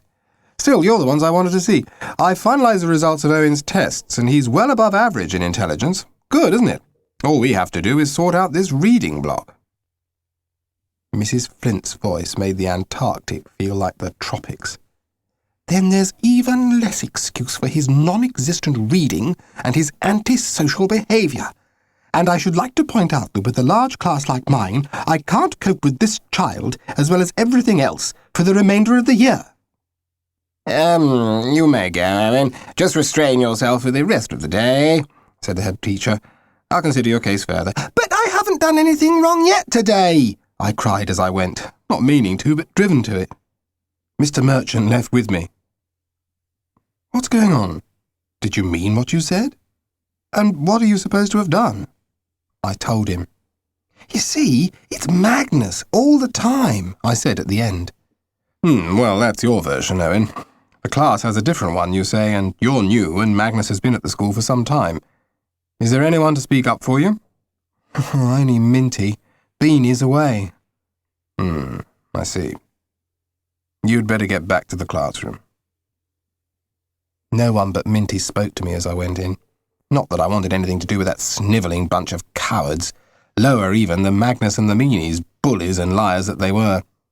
Almost, I felt like telling my dad about them, but telling Dad never did any good. He'd probably wreck the classroom and me with it. Minty was scared of what they'd do to her now. "After school," she said miserably. I told her I'd stay with her. "But there's only one of you," she whispered, black curls drooping, no smiles. But about 5 minutes before the end of the afternoon, the door burst open. "Please knock," said Mrs. Flint, looking up, as a figure appeared, in a tinsel wig, a bus driver's jacket, miniskirt and wellies. In one hand she carried a bag. It split as it swung against the door, and out cascaded onions, nuts, oranges, books, and a couple of bottles which banged together, splurging brown sauce and red wine everywhere.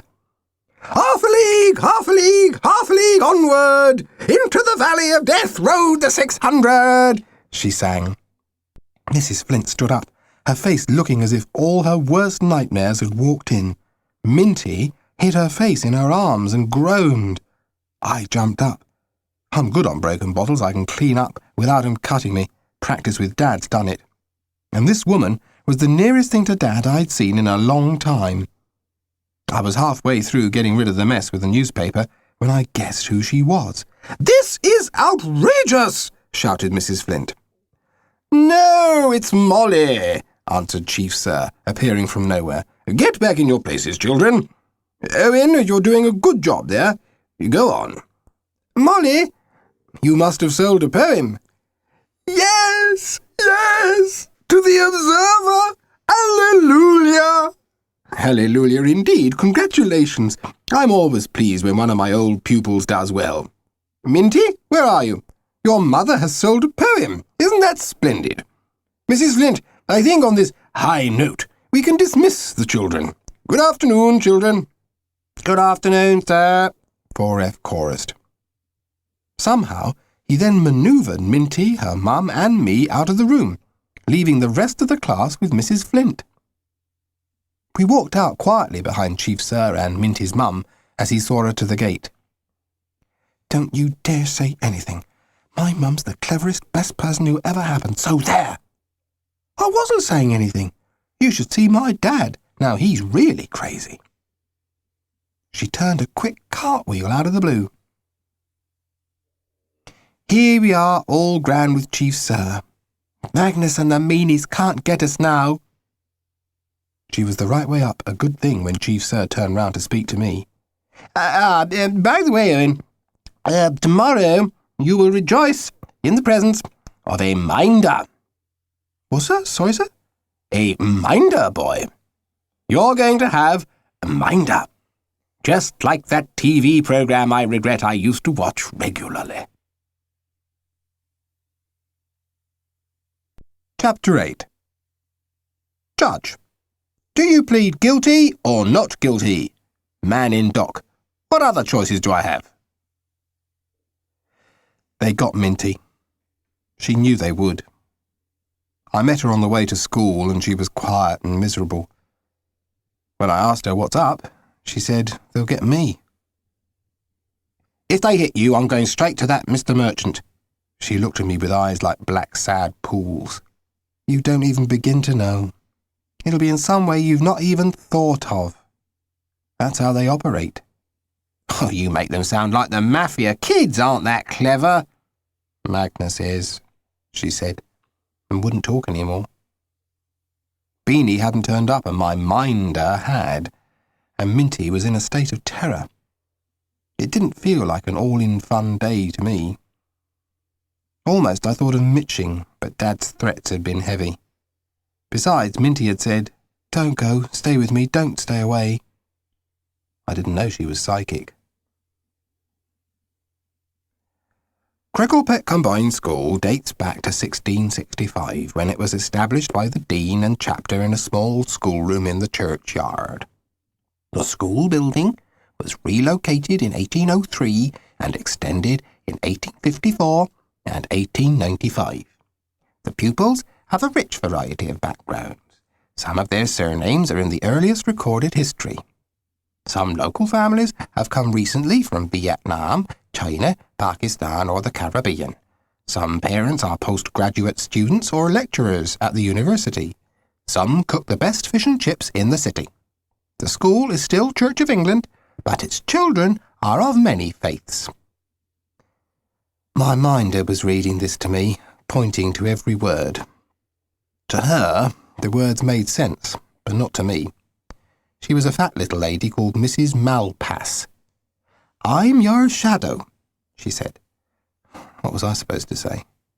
She would help me with reading in class and stay with me at playtimes and lunchtimes. "More like my prison warder," I said. "Oh, don't be like that," she answered.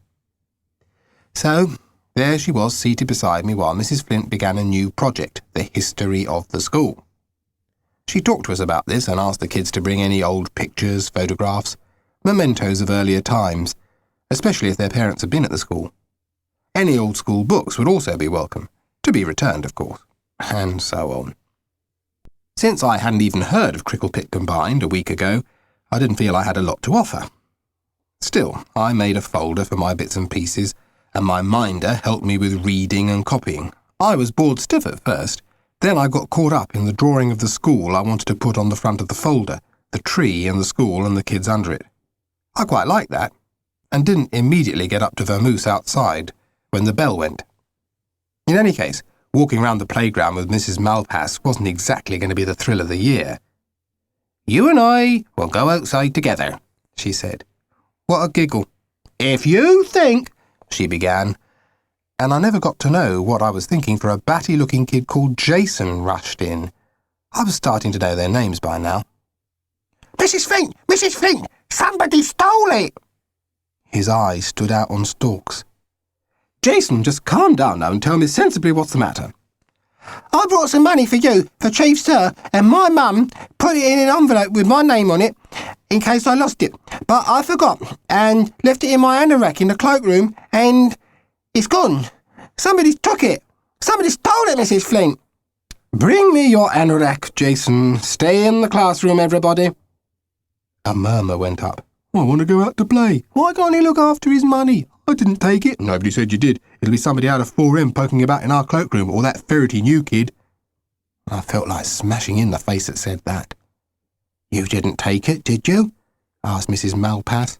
"Course not. You've been with me all the time, remember?"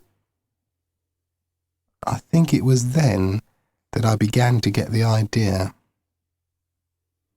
All 4F was brought back in and told to sit in its places while Mrs. Malpass took over Mrs. Flint's desk as she searched the classroom.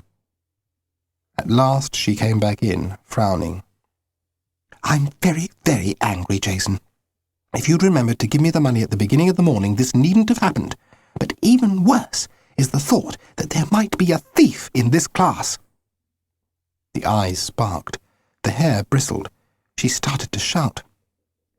Shrinking small into my seat, I tried to pretend that I couldn't hear, that this wasn't happening. "I'll begin with Owen Hardacre. Come up to the desk and bring your work tray with you." It couldn't be Owen, Mrs. Flint. I've been with him all the time since he came," put in Mrs. Malpass, and got a glare. But of course I was clean. No money on me. She came to Minty's tray about halfway through. The money, still in its envelope, was in there, pushed to the bottom of all her stuff. I remembered Ceefax and Sean up and down all morning, Mrs. Flinting and fetching things. I stood up. "She didn't take it. I know she didn't take it. Magnus fixed it."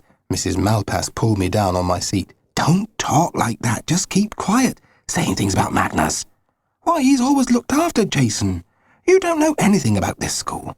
"Oh, I do, I cried. "I know Magnus is wicked." Mrs. Flint said, "Sit down, Owen Hardacre. Find him some work to do, Mrs. Malpass.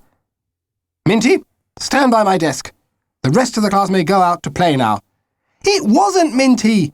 "Minty!" I shouted. "I know you didn't take it. I'll get him, I promise." "Owen Hardacre, be quiet or I'll send you to the head teacher." We were both shouting now. Minty drooped by the desk, smiles and sunshine gone for good. "I'm very disappointed in you, Minty." "What do you expect with that, Mother?" Mrs. Malpass said, seated beside me. "I'll get you too," I thought. I liked her, Mother. Looked human, which is more than most people do here, I hissed at her. "Just you be quiet if you don't want to be reported." So I sat silent, watching smiling Magnus walk out on air. After play, Mrs. Flint went on reading more about the school 80 years ago, ready for the project. "Very strict discipline in that school. You wouldn't dare be late. You wouldn't dare answer back. If you were late, you had to stand by the side of the class so that all the children could see you. And you knew you were going to have the cane for being late." She seemed to be looking at me, so I stared down at my folder. Mrs. Malpass sat beside me. "Someone from long ago had written, 'It was a big classroom in the senior part of the school, and probably we were doing sums. It wasn't called maths then. Mrs. Webber used to teach the senior girls, and she would say, "What's 3 9s? What's 10 4s?' And if you didn't know the answer, you had to write it out 50 times to make sure you knew it." Mrs. Malpass must have been getting some ideas, because when Mrs. Flint had finished, she made me write out certain words 20 times each. "I still shan't know them tomorrow," I said, "so it's a waste of time." "I think you're one of the most awkward boys I've ever known," she told me. "Get on and write out those words." After a while, she said, "Just be thankful you weren't here in the olden days, Owen." "What's the difference? In this class, anyway." "Oh, you're a rude, ungrateful boy." I bet they used to say that kind of thing in those days as well. I hadn't seen Minty since the morning. Chapter 9. Brenda. Mum, is it true that we're descended from apes?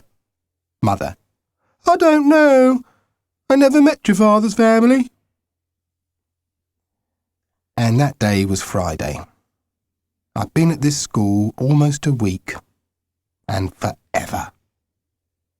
I ran home, cooked sausage, egg and chips for Dad, me and Lionel, not thinking about doing it at all because my head was crammed with thoughts and feelings.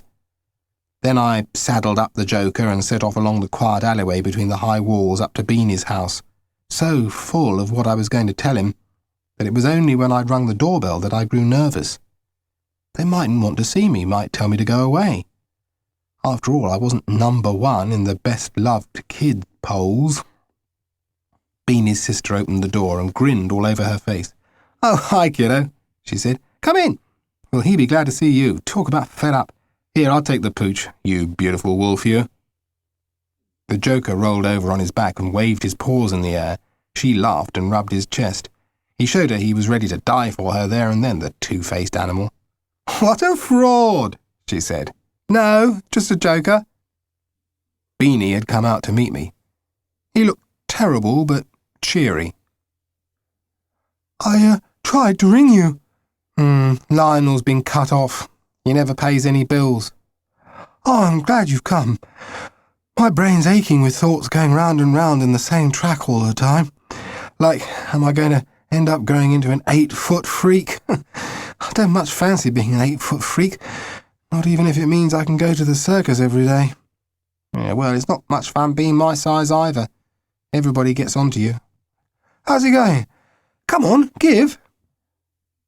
We went into his room and I told him about what had happened during his 2 days away, and hot rage steamed up inside me again, so that I couldn't stay still but marched up and down like a robot. They got us. First me, then Minty. And there's nothing we could do, nothing. And I haven't seen her since Mrs. Flint took her somewhere. I wanted to talk to her. I thought you'd know where she lives. Yeah, I'll come too if my mum will let me, but the trouble is I've been ill again and I'm supposed to rest. Rest? When I want to get Magnus before I die. I was shattered. He looked so strange standing there on his stalked legs, shaking his fists at a Magnus who was probably gambling away Chief Sir's retirement fund at the amusement arcade. The two thoughts colliding in my brain almost knocked me out. "You're not going to die, are you?" I managed to get out first. He put down his hands and collapsed onto a chair.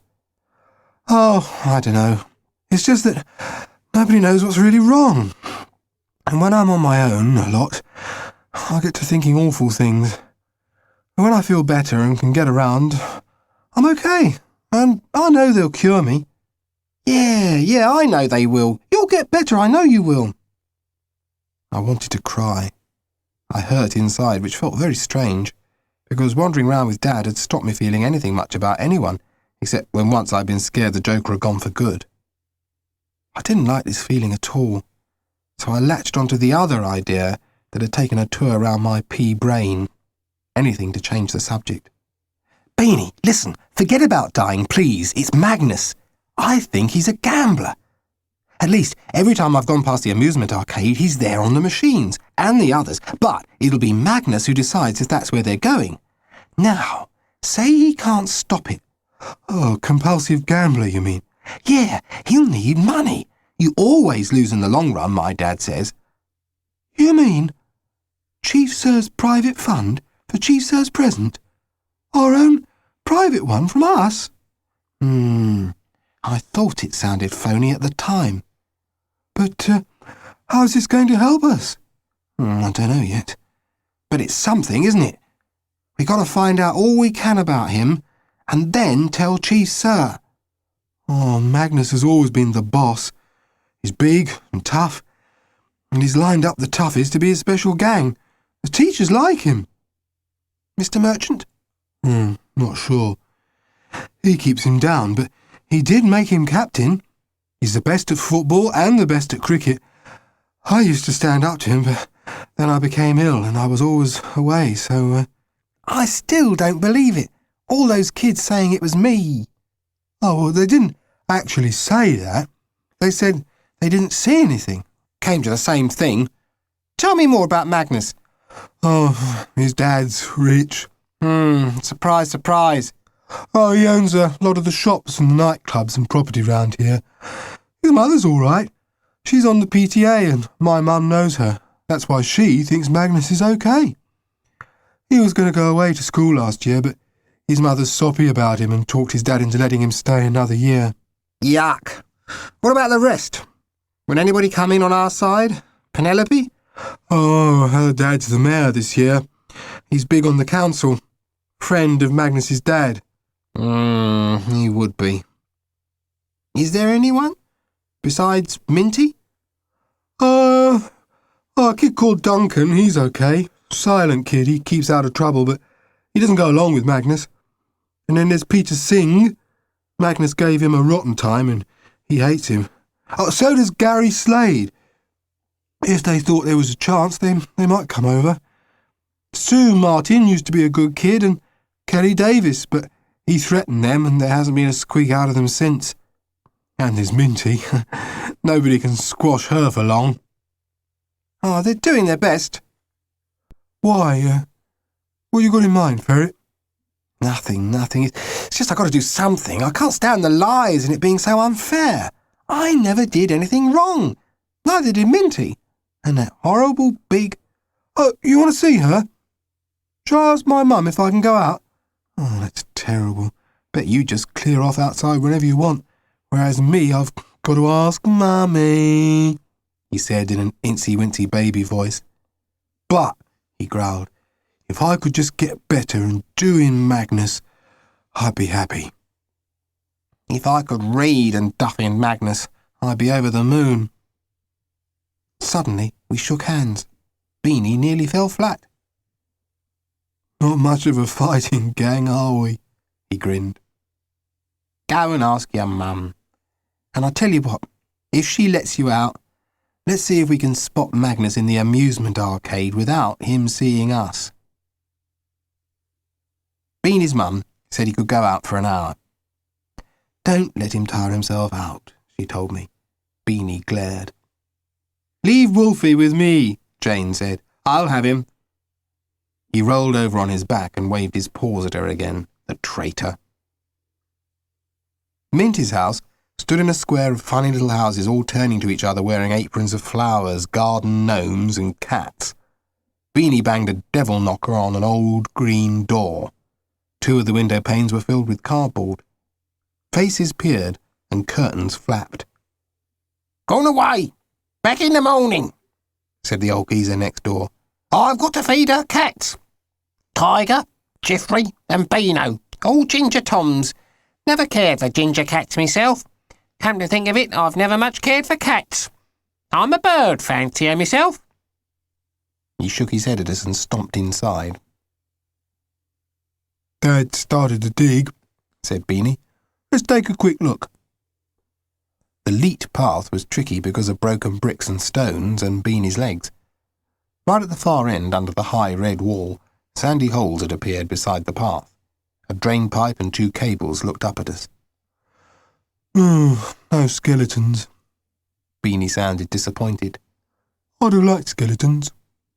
Just holes, looking like bog holes to me. Maybe skeletons later. I didn't care a lot one way or the other, but if skeletons made him happy, let there be skeletons. The leaves hid nearly everything now, but not the water wheel, which hung sad and still, and I wanted to go over to it, but I thought it would take Beany ages, so I kept quiet and we wandered back on the quay. Spy time. Do you think they'll be there? Asked Beany. They were. We watched cautiously from the entrance. Beany hissed, The gang's all here. And they were. While chart music played, lights flashed blue, green, yellow, red, and fruit machines blared space sounds. Magnus, Striker, Sean and Ceefax put in coins, pushed and held buttons with great concentration. Look at what they're putting in. Where do they get all that from? Beany whispered. Loads of money. I don't know. Chief Sir's present fund, probably. They're not winning at all. Look, you see I was right, Beany. Let's go now, before they spot us. He wouldn't stir. Let's go, I said again. Beany, it's time to go. Your mum said... No use, Beany wasn't listening. Walking very straight for him, and when he's straight, that's about 5'10", even if it's the thinnest 5'10" ever, Beany went over to Magnus and the Meanies. Hi, He called out. give me a go. They fell back, staring. Dear God, please look after all idiots tonight, I prayed as I followed. Beany fished money from his jeans pocket. Just look at the lorry these kids have down here tonight, I thought. And me, little, poor, a baby bird out of its nest, with big black cat Magnus waiting to pounce. They'd made Beany a space, but I was ignored, and I didn't mind. I just covered his back. Music grew louder. The lights flashed. We were on another planet. Me, I was scared. They couldn't do anything inside, but later, outside. But not Beany. He didn't care. Any luck? He asked. Magnus shook his head. Not paying out at all tonight. Beany pushed in a coin. We watched, mesmerised. A triple bar fell in on the first reel, followed by a second. Then a third. Every light flashed, on. Fire brigade sirens blared, and coins cascaded down like Niagara. You jammy! Shouted Stryker. Beany was grinning from ear to ear. You have to have some luck somewhere sometime, He laughed. even me. Come on, Ferret kid. He started to fill his and my pockets, stopping to give Magnus, Stryker, Sean and Ceefax each a coin. Have those on me, He said, and headed limping for the exit, me close behind. Jane and the Joker greeted us. There was orange juice and salad rolls and nuts, Beany stuffing it down like one of the starving. Hey, what's got you? She asked. I won something. Here, for you. You sure? Gee, thanks. How'd you get all this? Robbing a bank? Beany told her. Gambling? Oh, Mum'll have a fit. Oh, don't tell her then. Besides, you don't have to worry. It was all for purposes of investigation. What on earth is he talking about? She asked me. I didn't know what to say. We'll tell you sometime, old girl, Beany said, and then, Where's Mum? She's decided to get involved in local politics, so she's gone to get herself selected as a candidate for something or other. Oh, good. She'll have less time to worry about me then. Yeah. Thanks for the cash, Beany. But you won't get hooked, will you? Course not. It's a mugs game. Up in his room, Beany divided the rest of the money out between us. I tried to stop him, but he said he felt good for the first time in ages and not to spoil it, so what was I to do? Besides, I don't get much. Dad's generous with his drinking pals, but he doesn't think I need anything. At last, worn out, Beany lay back on the bed very white, the panda eyes showing up clearly. Magnus's face, He murmured and grinned to himself.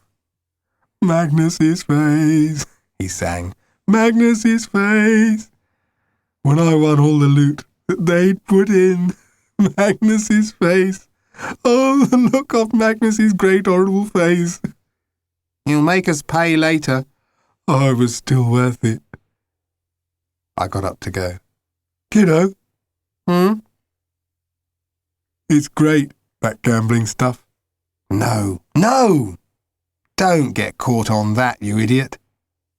I just thought a kid like you, being streetwise, is that the word? And all that, not like me, never going out, mummy's boy, would have liked to go. Look, that's it. Because I'm streetwise, as you call it, I wouldn't. My dad says gambling's for idiots, and he knows I might spend 10p, but no more. You've probably had all you'll ever win, Beany. Don't start gambling. Oh, I was only joking. he muttered, rolling over and hiding his face. I left, not sure whether he was or not. I could feel the coins in my pockets. I'd got money to spend. And it was Friday. Super duper, brill, great, fantastic, no more school till Monday. And I'd got through a week of this new place. Beany was sure he could help me learn to read, he said, and somehow Magnus and the meanies could be sorted out. Friday night. Everything's possible. All the world's there. Friday night. Hooray! What would I buy with all this lovely lolly? Chapter 10. Knock, knock. Who's there? Armageddon. Armageddon who? Armageddon out of here. They waited for me in the quiet alleyway. Just how stupid can you get? Very. What made me think they wouldn't know it? Like Beany, these kids had lived here for yonks. They'd know every bit of the place, every hideout, every nook and cranny. They waited at a bend where branches spread over the walls on both sides, a tree tunnel, quiet, dark. And the secretness of the lane, that had made me think it safe, was really its danger. Nobody was going to trot along here to give me a helping hand. No chief sir taking his wife for a walk would save me. Reckon I ought to give something to the real present fund for last time, especially if he'd just come along again now. No hope. Magnus and Sean, Striker and Ceefax were lined up against the walls, 2 on each side. The joke was I'd let the joker go. He'd been tugging, wanting home not far away, only 1,000,000 light years, so I let him off the lead. I turned and ran back up the steep path. Hilarious. I could hear Ceefax laughing like a drain. Magnus stood over me as Sean and Striker held me. Magnus smiled, beautiful set of teeth. "Hello, Ferret." "How's your trousers?" giggled Ceefax. "Not ferrets he's got in them, is it, kid? It's money. Our money. Just hand it over and we won't hurt you." "Much," put in Striker. Some idiot called Ferret spoke. "No, it's Beany's money. He won it." "We're not taking his money, we're taking yours, 'cause you ain't got no right to it, Ferret. Come to think of it." "He's got no right to anything," giggled Ceefax. "How right you are. Striker, get the money." I went bananas. I shouted and yelled, kicked and punched, but Sean put his smelly hand over my mouth as Striker emptied my pockets, tearing them as he went. "Not his face," ordered Magnus. "I want him pretty and unmarked, so I can do this." Sean moved his hand. I opened my mouth. Magnus spat into my face. Ceefax fell about. It dribbled down. I couldn't wipe it off. Sean clamped back his hand. They were throwing everything down on the path. "Ceefax, pick up the money." Down on his knees he sorted out the coins from the old string and peppermints, bits of comb and the pebbles and dead leaves. The coins he gave to Magnus. Sean and Striker held me still so I could watch. I tried to bite the horrible mauler. A Striker then turned me and tore off my back pocket to check if any money was left in there. Magnus counted the money. It's just under half of what Beany stole off us. It'll do, I suppose. "Come on, let's go." "I want to hurt him. Just a little bit," Striker wailed, pushing his face near mine. "No, leave him. Let's get back to the machines." "Let Striker have his little bash," giggled Ceefax. "No, we're going." Striker's parting punch doubled me up. By the time I'd straightened up, I was alone. I tried to creep in without being seen. Dad was just off for a Friday night jar with Lionel. I didn't want to see his face. I didn't want him to see me. "What you been up to?" he shouted. "Where you been? What you done to that uniform I've just bought? I'll thrash you, I will. Do you think I've got money to burn? Just you wait." "Oh, come on, Joe, come on, leave the kid. Give him a good hiding in the morning. Don't spoil the evening." They argued until at last, "Oh, okay," muttered Dad, and as they blurred off into the evening, I blurred off into Lionel's camp bed. In the night it collapsed. Too knackered to put it back together, we just lay together, the bed, the blankets, and me.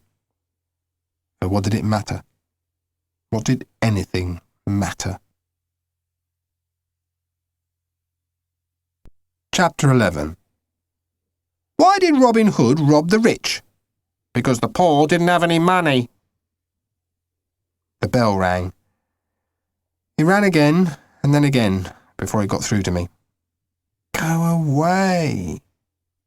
Sometimes that bell works, and sometimes it doesn't. It was working now. Better get up before it wakes Dad and murder breaks loose. Somehow I got to the door and opened it. Minty stood there. Do you always sleep in your clothes? Then, what happened? And, they got you, didn't they? I just stood there holding the door, and I knew she could see inside where one of Lionel's mates was sleeping it off on a sofa. Well, the remains of a sofa. She didn't say anything, just grabbed me and pulled me onto the pavement. No shoes, I managed. Get them, quick. No, Joker, you can't come. We've got 3 cats. The bathroom had seaside postcards pinned all over one wall and reflecting back in the huge mirror above the bath. Flowers seemed to walk in at the window, and on the wall beside it was a poem. I could tell it was a poem by its shape, surrounded by a drawing of a girl in a tower in a forest. She stood by a window with long plaits hanging down to a witch below. I didn't know about the poem, but the drawing was brill, I thought, stretching my legs in the hot water and investigating bruises. Not too many. Magnus had seen to that. But I'm not grateful, I thought, as I wallowed. Lionel's only got a shower, and half the time it doesn't work. Breakfast was as good as the bath, and they left me alone to eat it. As I did, I looked round the room. It was jam-packed with all brightly painted things, curiosities and funniosities, shabby and tatty books and flowers everywhere, and old dolls and toys on chests and tables and pictures and clowns and battered trains and trays, everywhere covered, everything coloured. A grown-up's toy shop. 3 ginger cats watch me eat. They're why we couldn't bring the Joker, said Minty. Minty and her mother came back in before I'd realised they'd got out. I'd been so caught in looking at things and talking to the cats. Here, said her mum. These should fit. I can mend your blazer and the shirt, but not those trousers. But you can't buy me. Yes, I can. Don't argue. You'll only lose. But Dad'll kick up. Your Dad's not taking much care of you, so I wouldn't worry about him too much. Oh, he's all right, really. It's just he only thinks about his pictures. His pictures? He paints. He's packed in his job so he can paint. We've moved about a bit while he tries to find himself. Yes, how do you know? Oh, I know. I've been trying to do that for years, but I keep getting away from me. Now, why don't you two wander while I clear up a bit? I don't want to meet Magnus. Quite understandable. I could go for years quite happily not meeting Magnus. What a revolting name. It suits him. What about the one you gave me then, Mum? Oh, you'll understand that later. I got it from a book called England Made Me. You might read it one day, she said to me. Oh, not very likely. I can't read, you see. Oh, my dear lad. Well, we'll soon cure that. Everyone thinks that. It never works. We'll see. Look, kid, you've got the palest face I've ever seen. Minty, I know. Let's dig out some money and you and Owen go to the beach.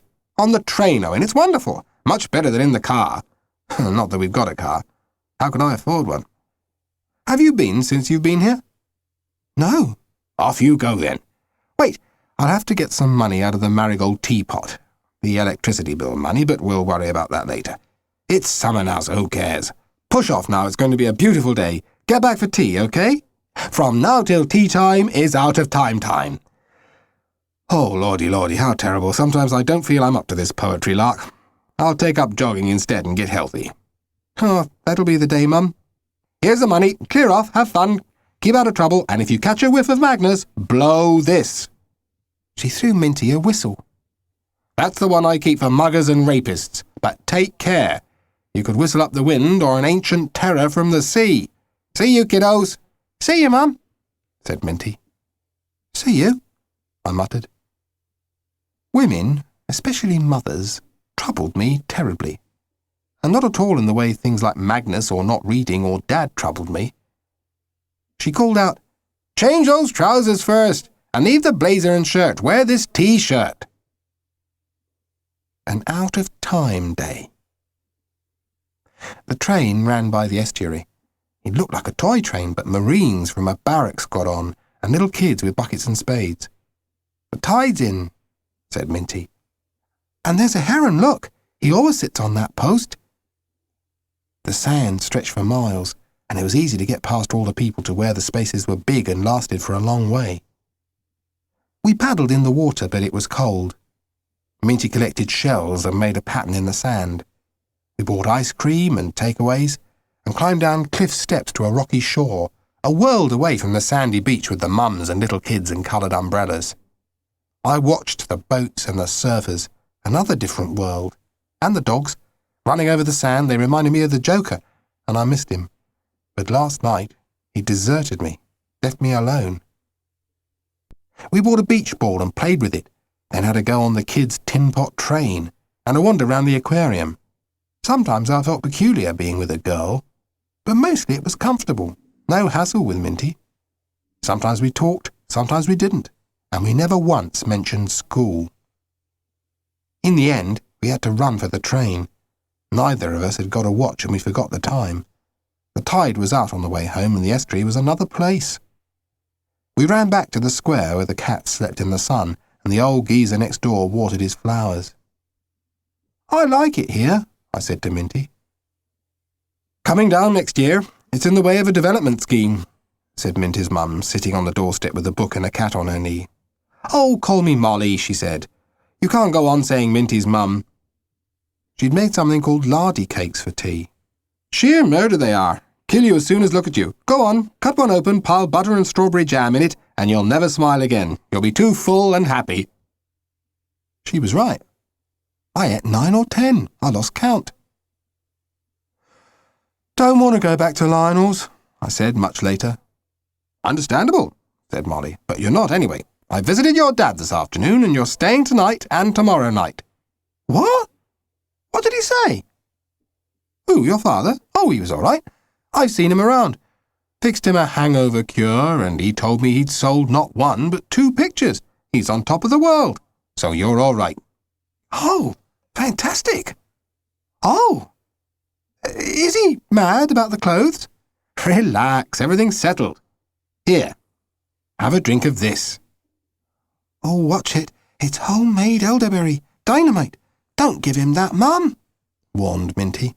"Oh, just a drop. It'll send him to sleep. He needs it." They talked as if I wasn't there, but I was too laid back to care. She gave me a little glass, and she said to me as one of the cats, Tiger, climbed on my lap. She started to read to me, and sounds washed over me. Beautiful they were. Then she seemed to be reading out of a very old book, reading the story that goes with the drawing in the bathroom, and then another, and another, and I'd heard them all long ago somewhere. And then one even more long ago story about a witch and a cat, and I wanted to cry terribly, because of something. But lads of 12 with dads like mine, hard men, don't cry. They've got to be tough to fight Magnus and Striker and all the rest. And still she sat reading, while I felt sleepy and strange. But Minty was smiling, and the cat purring.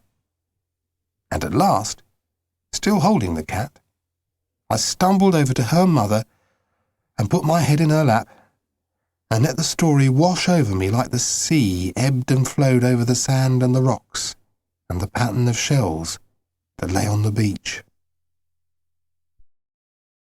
Chapter 12. Why don't cats shave? Because 8 out of 10 cats prefer whiskers. Mrs. Malpass waited for me at the school gate. But Beany waited too, and Minty walked beside me because I'd come from her home, not Lionel's. Magnus and co were conspic by their absence. But they couldn't really touch me, could they, not with Mrs. M around? She stopped me getting up Mrs. Flint's conch, but I'd only just realised she stopped them getting up mine. Beany came round to the side where she wasn't and talked over Minty's head. "Did you spend your money on anything good?" "No," I answered at top volume. "Rotten Magnus and his horrible friends mugged me on the way back from your house and took the lot." "No," shouted Beany. "not all that lovely lolly." "And vandalised all his clothes," put in Minty. Mrs. Malpass looked splatted. "What do you mean?" she spluttered. "Magnus, indeed! What are you all up to?" "Me, Mrs. Malpass?" asked Beany, all innocent. "I never get up for anything. You know that. But I'll get that lot, I swear. Tell me, what happened?" "They waited for Ferret, bashed him up, and took the money that Beany won and shared with him, just like always," said Minty. "But Owen looks all right," said Mrs. M. "My mother mended his clothes, and Magnus doesn't let Striker go for faces." Mrs. Minder had gone very pink and was breathing fast. "I've never trusted you, Minty," she said at last, "nor that mother of yours." "And what about me and my mother?" asked Beany. "Well, that's different." "But we say the same things, and I'm saying that I'm raging mad at them stealing that money. I won it and I wanted Ferret to have some, not Magnus and his mafia." "Beany!" The whistle blew and it was time to go in. Mrs. M stalked in with me, a very funny look on her face. After dinner money, etc., she edged her way up to Mrs. Flint's desk and whispered in her ear, so that we couldn't hear what she was saying, but you could tell what it was about by the glances she shot at the class. "Not now, Mrs. Malpass. I'm really too busy to deal with matters of that sort. Children, I want to tell you more about our new project. Listen carefully. I shall—" "Say this only once," put in Beany. Mrs. Flint opened her mouth and shut it again. "I don't want to repeat this over and over again. We all know the headmaster is leaving, and we want to give him a good send-off, don't we?" Sounds off from Class 4F. "Open Day this year will be dedicated to him. You know that the headmaster has been here for a long time, has served the school well. We shall be doing a walk back through time, so the parents can wander through the school where memories of times past await them. We've already made a start with some of our work on the history of the school this week. Parents and friends of the school will be lending photographs, pictures, books, music, records, clothes and costumes, trophies, certificates, etc. In our class, we shall have a day in the past. A day in 1913, actually. We shall practice the day before and do it again for the parents on Open Day. Then there'll be a presentation to the headmaster. I hope you won't forget to bring a contribution so that we can buy something splendid. I wanted you to have time to think about all this. Now we are going to continue with our maths as usual." We got stuck into maths. Mrs. Minder very fidgety and irritable. "That's not right." "Yes, it is." "There! Look there! You calculated that wrong." "No, I didn't. You can't do maths." "Could we have less noise, please?" Mrs. Flint called out, making Mrs. M turn even pinker as she got up to check the answer. "Oh, you were right," she muttered as she sat down again. "And we're right about Magnus and his gang," I whispered. "Minty didn't steal that money, and I didn't vandalise the paintings." "Mrs. Malpass, take Owen into the corridor and work with him there." Mrs. Flint's voice was as stony as her name. The corridor was draughty and uncomfortable, with people trekking to and fro all the time. We sat, glaring and talking. "I don't like this job very much." "Well, give it up then. I don't need a minder." "I need the money. My husband's an invalid." "Well, sorry about that, but I need you like I need a hole in the head. I'm not wicked. I'm not even very naughty. Dad knocked that out of me. I just get mad when people wind me up or tell lies like Magnus did over me and Minty." "Oh, you've told me all that." "Well, listen again. It's time somebody did at this school. It's a very good school, or was till you came. The school's probably okay, how would I know? But there are two things wrong with it. Magnus and Mrs. Flint, and I land both. Chief Sir was standing over us. I didn't know how long he'd been there.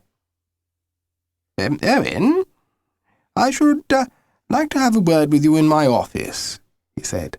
Mrs. Malthus, a prospective parent is waiting in the hall. Perhaps a cup of coffee? Chief Sir watered his nightmare plant from a teapot and hummed a tune as I waited in... No, not terror. I'd gone beyond terror. Sick nothingness. I wasn't here. It wasn't me. What was wrong this time? Had Magnus thought up something else? I waited and waited. He seemed to have forgotten me. Then he said, "Oh, sit down, boy. We mustn't waste time." He handed me a folder. "There's your reading programme in there.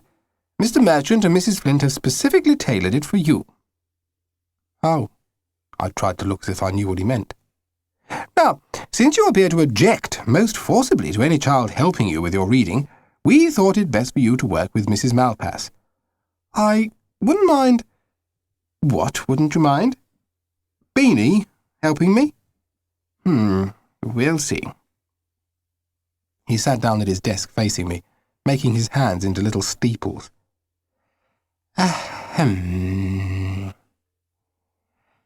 We waited.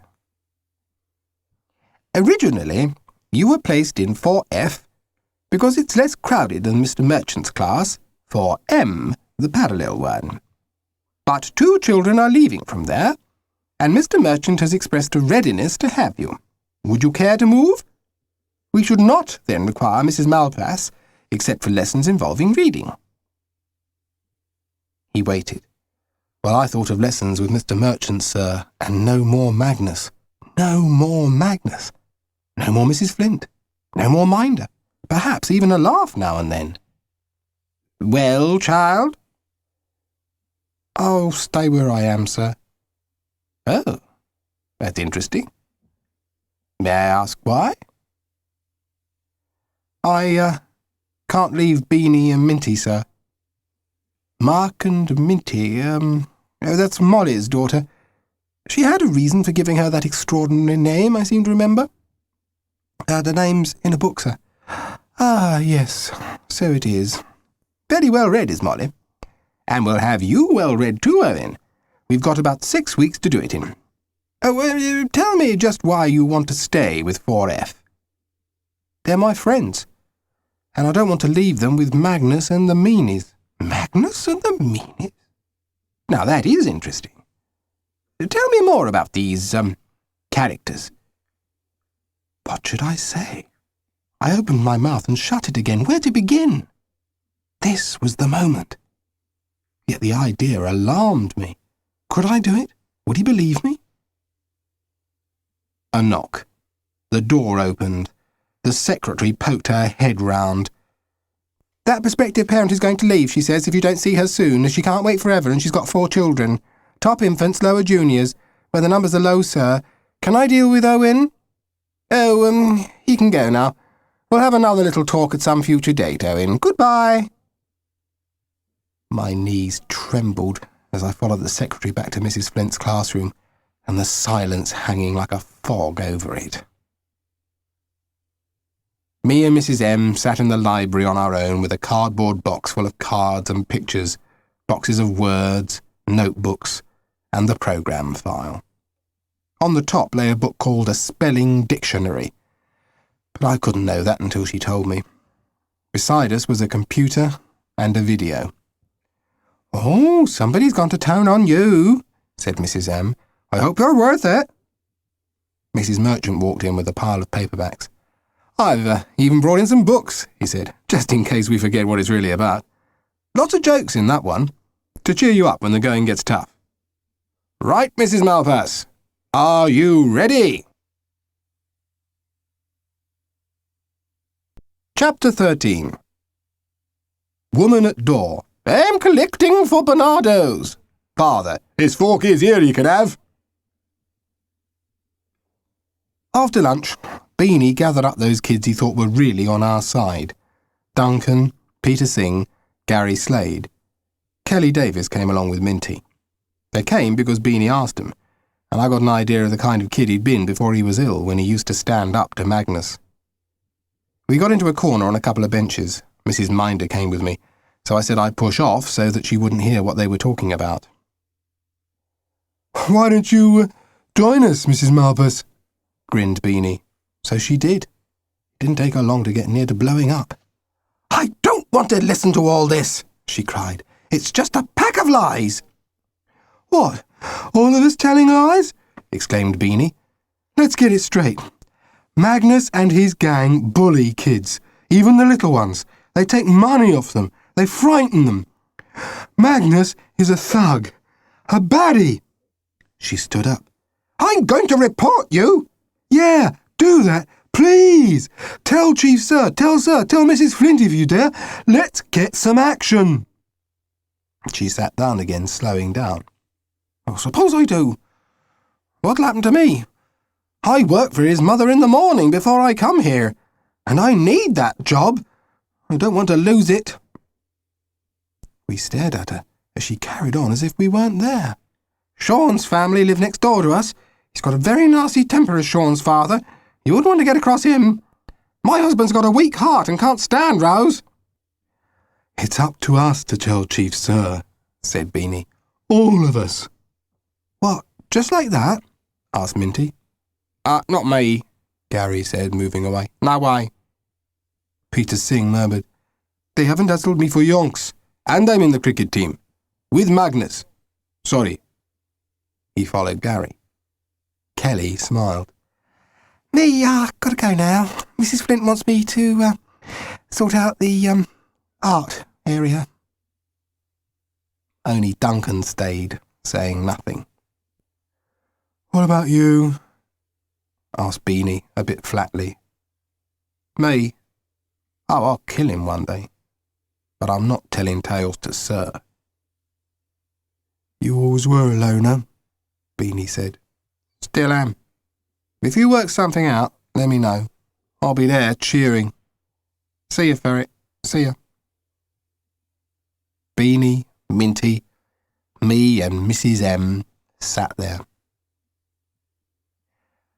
"I'll keep my eyes open for you if you like," she said slowly. "Kids crying and so on. Grown-ups don't always notice what's going on." "Thanks," Beany said. "Gym club for me," called out Minty. "I'm late." "I might as well do my blooming exercises," grumbled Beany. "Let's go over those words again," said Mrs. M to me. "You remembered a lot of them last time." Yeah. After a bit, "That Minty's a very strange girl. Mother's a witch, you know," said Mrs. M as we worked our way through a list of words with short vowel sounds. And then, "You know all these. Let's go on to the next lot. I'm surprised," she added. "Not half as much as I am." That night, I wandered to the Leet with the Joker, now friends again. He'd missed me and so had Dad, at least that's what he said. He was in a heck of a good mood, pictures selling now, and some bloke suggesting he should have an exhibition if he could get enough pictures together. Not that they'd need that many. Some of Dad's canvases are pretty huge, stacked up in Lionel's attic, which stretches all over the top of the house. As we ran along, I watched for Magnus and the meanies because I did that all the time now, and I remembered they still thought the Joker was a Rambo-type fighting machine, not just a silly old softy. I had a destination in view, over the old bridge to the derelict buildings behind the summer-thick leaves. The first had wrenched-off doors, floorboards missing, windows like broken teeth, a dark, smelly, filthy place, frightening, spooky. The next the same. But the third was the one I must have photographed in my mind, not knowing I was doing it till I drew it in the picture for Mr. Merchant. It was all in one piece, windows unbroken, old white curtains hanging, flight of wooden steps almost hidden by bushes, and old plant pots leading to an upstairs door. The door below was solid, not wrecked like the others. I pushed it open and went in. Bits of carpet lay on the floor, and in the corner stood a bed, no worse than mine at Lionel's, with blankets on it, and a chair, a table with a candle in a candlestick, A pile of old tins, books and boxes. Through another door into a kitchen with an old gas stove. A saucepan stood on it, a couple of milk bottles on the floor, a brown sink with an old enamel bowl in it and a tap. A brown thread of water trickled down when I turned it on. Someone had lived here, and not so long ago either. The Joker ran round sniffing. The air smelt dusty but clean. The place was gloomy because of the trees, but not spooky, not like the others. A noise outside. I crouched down, holding the Joker still. Voices came nearer. Perhaps just some people going for a walk, or to look at the excavations further along. When they'd gone past, I'd leave. I didn't want to hang around in case I ran into Magnus and the gang. But I guessed I'd be safe, as he found it hard to tear himself away from the amusement arcade. The night they'd followed me was because of Beany's money. The voices died away. I settled back. This place was well hidden. You wouldn't notice it much. We sat for a while, the Joker and me. Better get back to Lionel's. Homework waited. This reading project was high-pressure stuff. Didn't want Mr. Merchant on my back. "We'd like this breakthrough before you leave for the secondary school," he'd said, "but don't worry about it." I wasn't. I'd stopped worrying about reading. Somebody else had got it lined up for me. "Just do your best, Ferret." "He always knows kids' nicknames," Minty told me. "And the teachers." No sign of Magnus as I ran back. He was quiet tonight. He may have been. Dad wasn't. Hammer and tongs, Dad and Lionel were shouting, creating merry hell. The air was blue, Dad roaring like a bull, Lionel screaming about parasites, layabouts, spongers. "You cretinous, feeble-minded half-wit," bellowed my father. "What did you try to move that painting for? Why didn't you leave?" "It was in the way, it was so big." "Have asked me. I've sold that one to old Masterson, loads of lolly he's promised, and you put your useless, great, ugly feet through the corner of it." "Took you in, you and that flea-bitten dog and that stupid kid." The Joker and me, we slipped away. The Joker whinging because Dad in a rage scares him. Where to go till it blew over? Not Minty's because of the cats, and a bit late for Beany. He has to go to bed early, always moaning about it. Back to the secret house. Stay there for an hour and slip back in when they'd calmed down and it was safe. That's the idea. I got enough money to buy some crisps. I sat on the chair by the table, the Joker lying at my feet, and waited.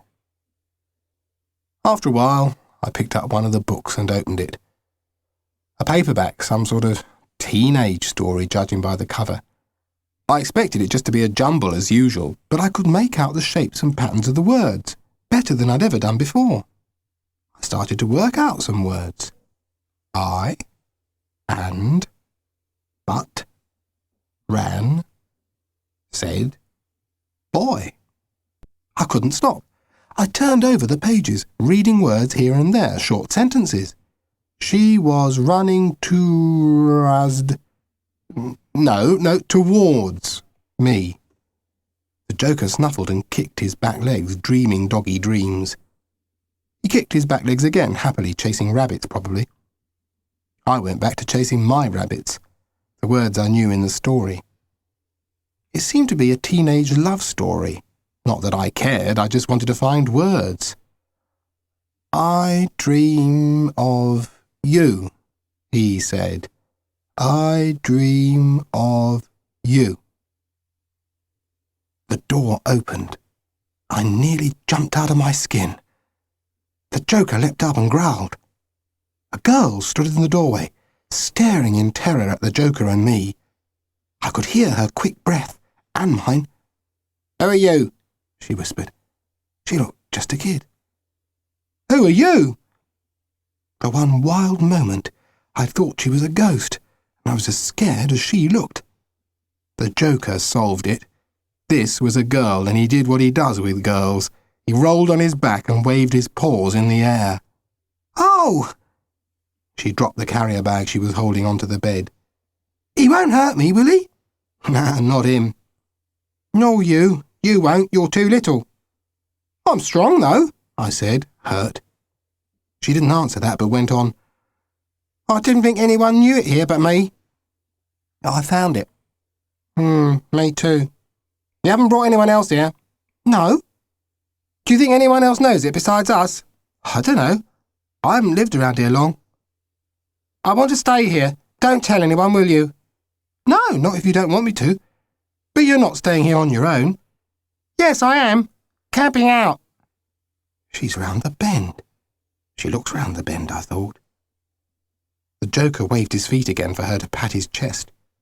She smiled a bit, I think, but it was hard to see, for it was starting to get dark, and she bent over him, and then I saw that she was pregnant. I felt just as if somebody had punched and winded me. We'd better go. Come on, Joker. You won't tell anyone I'm here, promise. But aren't you scared, here on your own? No, I stayed before, it's all right. I can find somewhere for you, I think, if you're homeless, I managed. A kind lady with 3 cats, and a daughter. They're friends of mine. No, I want to be here, just go. Don't tell anyone, promise. Cross your heart and hope to die. Promise. Expect I'll leave tomorrow. I pulled the Joker up and we ran home on powered feet.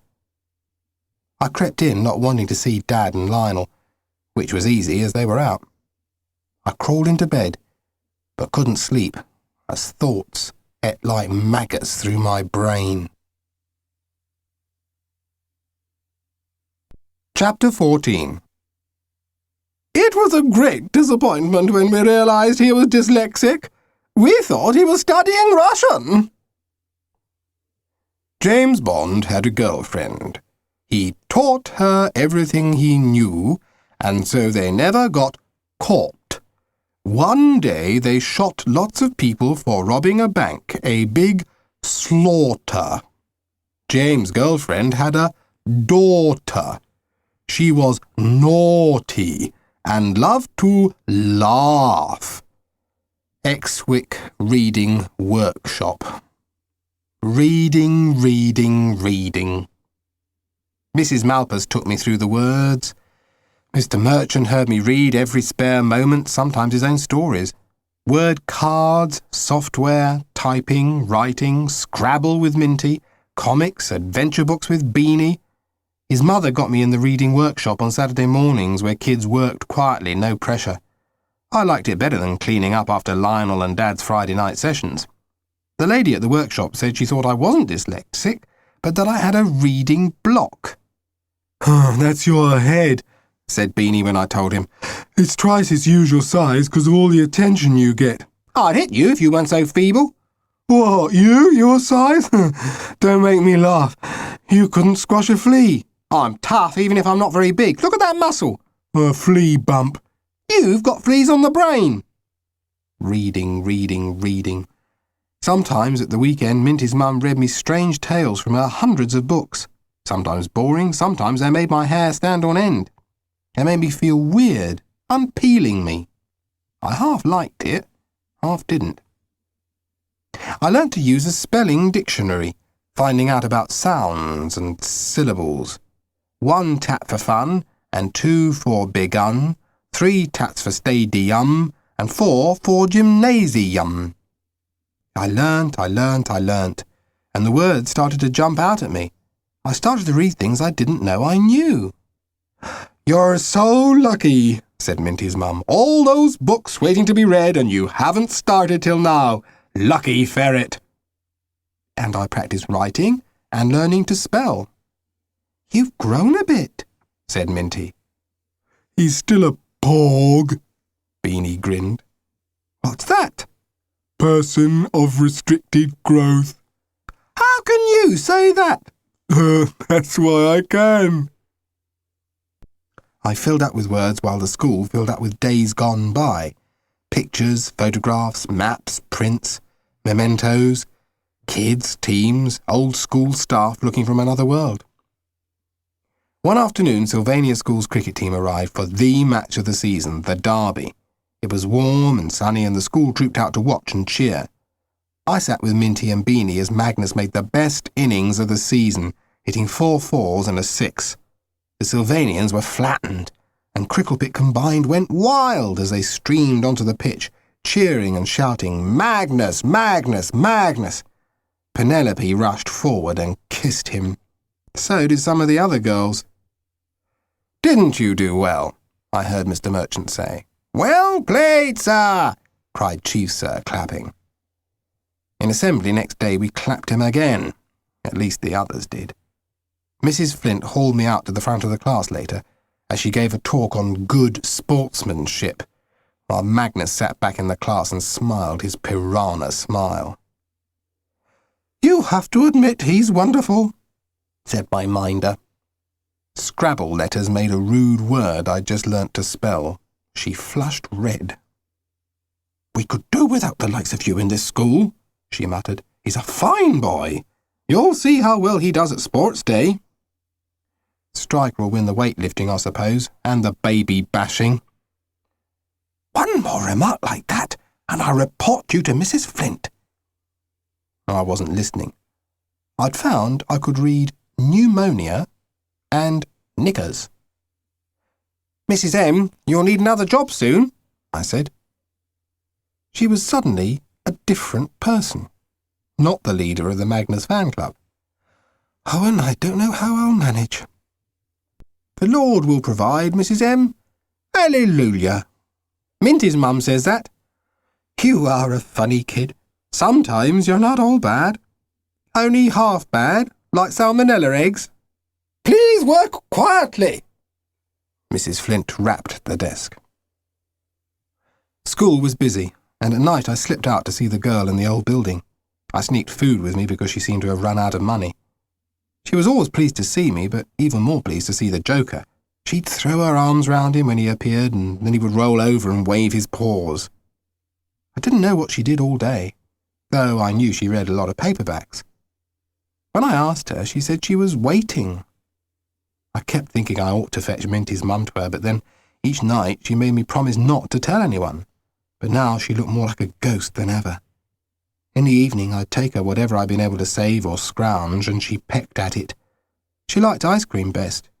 I kept thinking I must do something about her, and each day I put it off. Striker brought round a collecting tin for Chief Sir. I didn't argue this time. I put in money like the rest. "Learning sense as well as reading," leered Striker. I didn't answer. But to Beany I said, "Magnus must be skint again. Gambling not paying off." Mrs. M had a funny look in her eyes. "Little kid and the infant's crying." When I asked, he said Striker did it. Chapter 15. "My dog has no tail." "Oh? How do you know when he's happy?" "He stops biting me." Over the old girder bridge, jump up and down, catch an overhanging branch, the Joker leaping and lashing his tail. Maybe he thinks I'm his squirrel. He'll chase me to find out, but I can beat him. "Hey, Ferret, you're good." That's Minty. Bet you I can't do that. Look out! You nearly fell in." "Ah, not me. Suckers on me feet like flies got." "I didn't know you were athletic." "And I can play the mouth organ." "Oh, not here. The birds will hate it. So will my dad." We're down by the leat to watch Beany's dad and the rest on the dig. Guess what, you two?"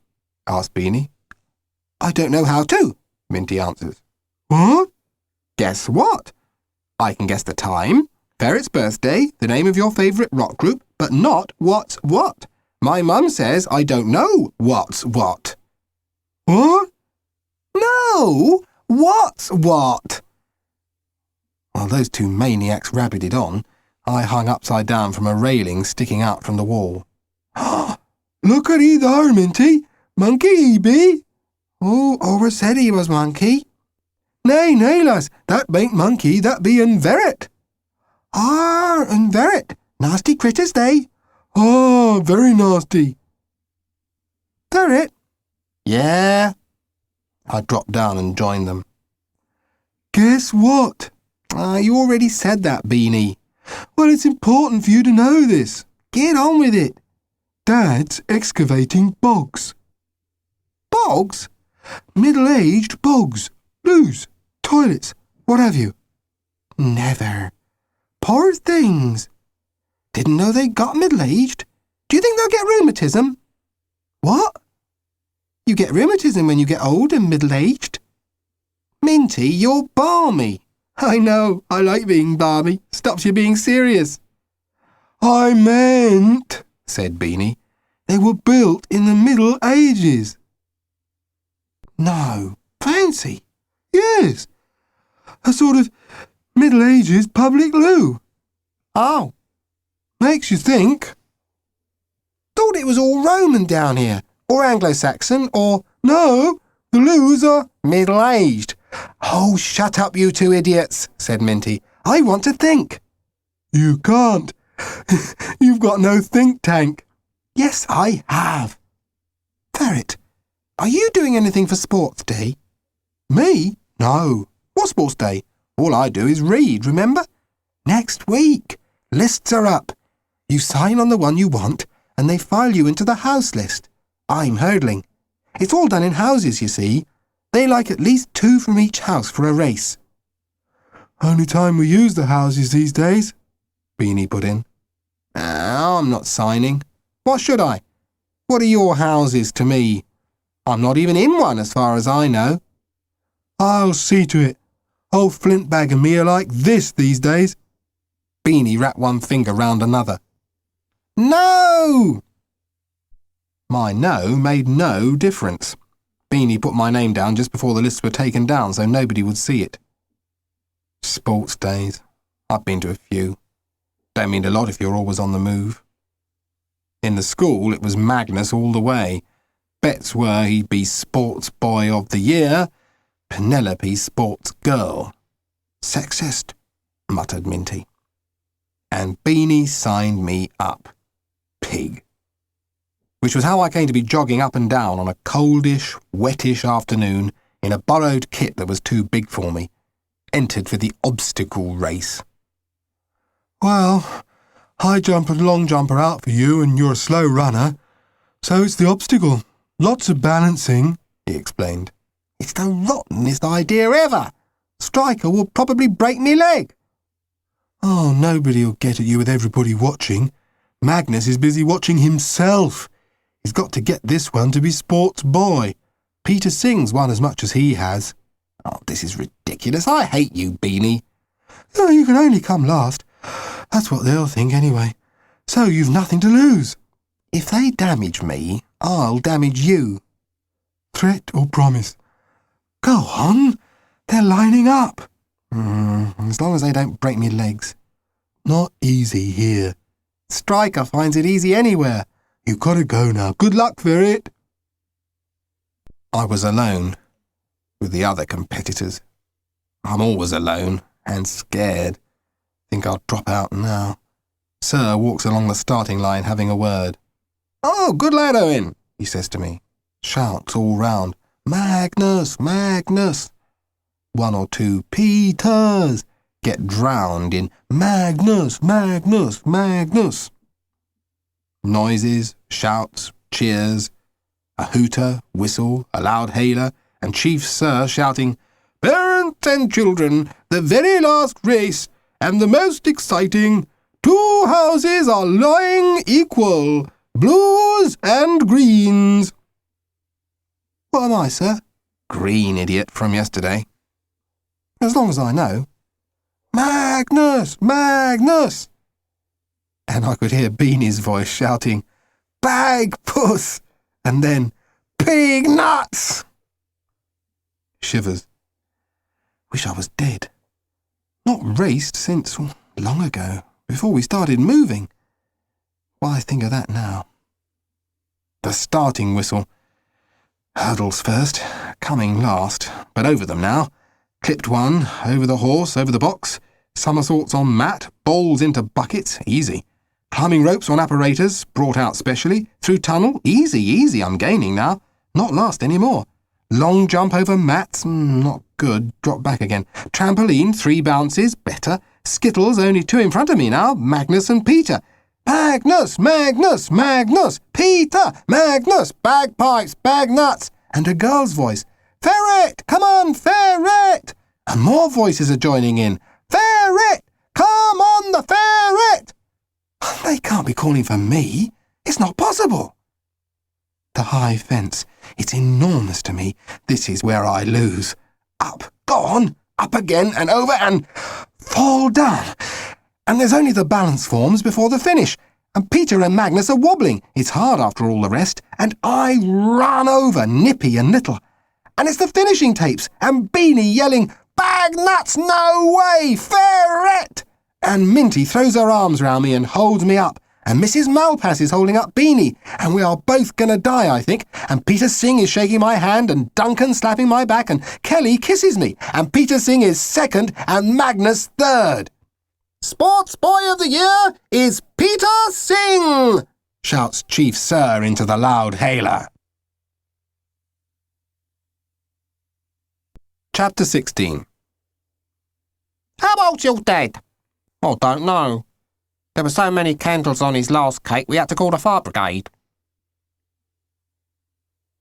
What made you think you could get away with it? Magnus murmured gently. Nobody does that to me. Can't take losing, eh? I uttered as bravely as poss. But it was no use. I was scared stiff. Having Beany with us hadn't helped this time. Magnus's eyes were strange, and I felt sick inside. They dragged us behind the trees. Help was far away. Minty, Beany and me, we'd gone to look at the excavations. We thought Beany's dad would be there, but he wasn't. Magnus and the gang were. They'd been looking out for us. You lot have hassled me all this term, and I've had it up to here, explained Magnus, as if it was the most reasonable thing in the world, and this frightened me badly. So I'm fixing you for good. Tell them what you've got there, Ceefax. Solvents, giggled Ceefax. Glue to the ignorant. You are all going to have a sniff. A nice big sniff. And then tomorrow I shall report you to Mrs. Flint. As class prefect, I'll be doing my duty. I suspected you lot for some time, always hanging secretly about here, so we followed you. And guess what? You 3 all sniffing like crazy. Come on, let's start with you, Minty.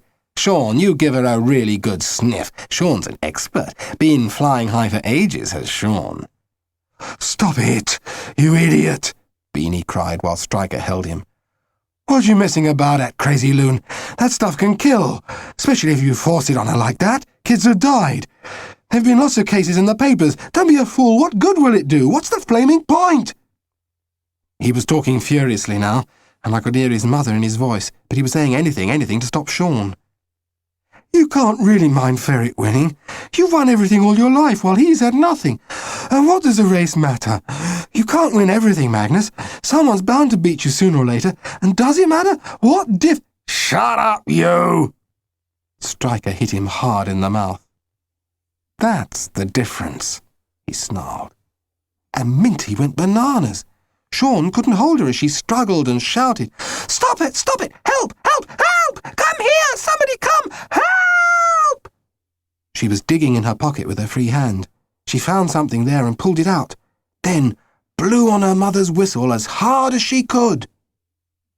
A crashing through the undergrowth, a hurtling, a grey and yellow body, a wolf, the Joker! And following him came a great big bloke, arms up, ready to take on anything that might be there. What the is going on here? The air turned blue and crackled as Dad loomed over us, 6 foot odd with flaming hair and beard. What the are you lot up to? Owen, get talking fast. Minty threw herself at him, wrapping her arms round him. Stop them! Stop them! Oh, please, stop them forever!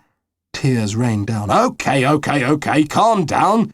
Don't you dare run off. Ceefax was grabbed. Stand still, don't move. I'll sort this lot out. Magnus rallied. "Mr. Hardacre, that's you, isn't it? Your son and his friends are glue sniffers.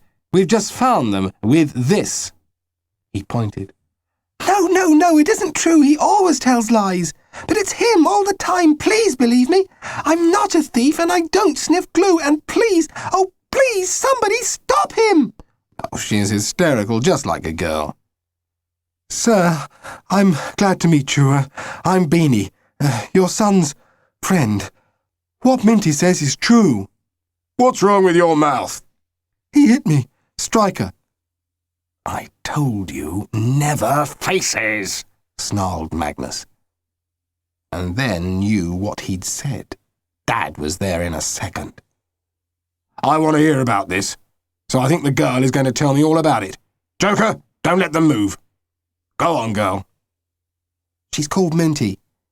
"Well, Minty, talk." We all stood there while Minty told him everything, and the Joker managed to go on looking like a wolf.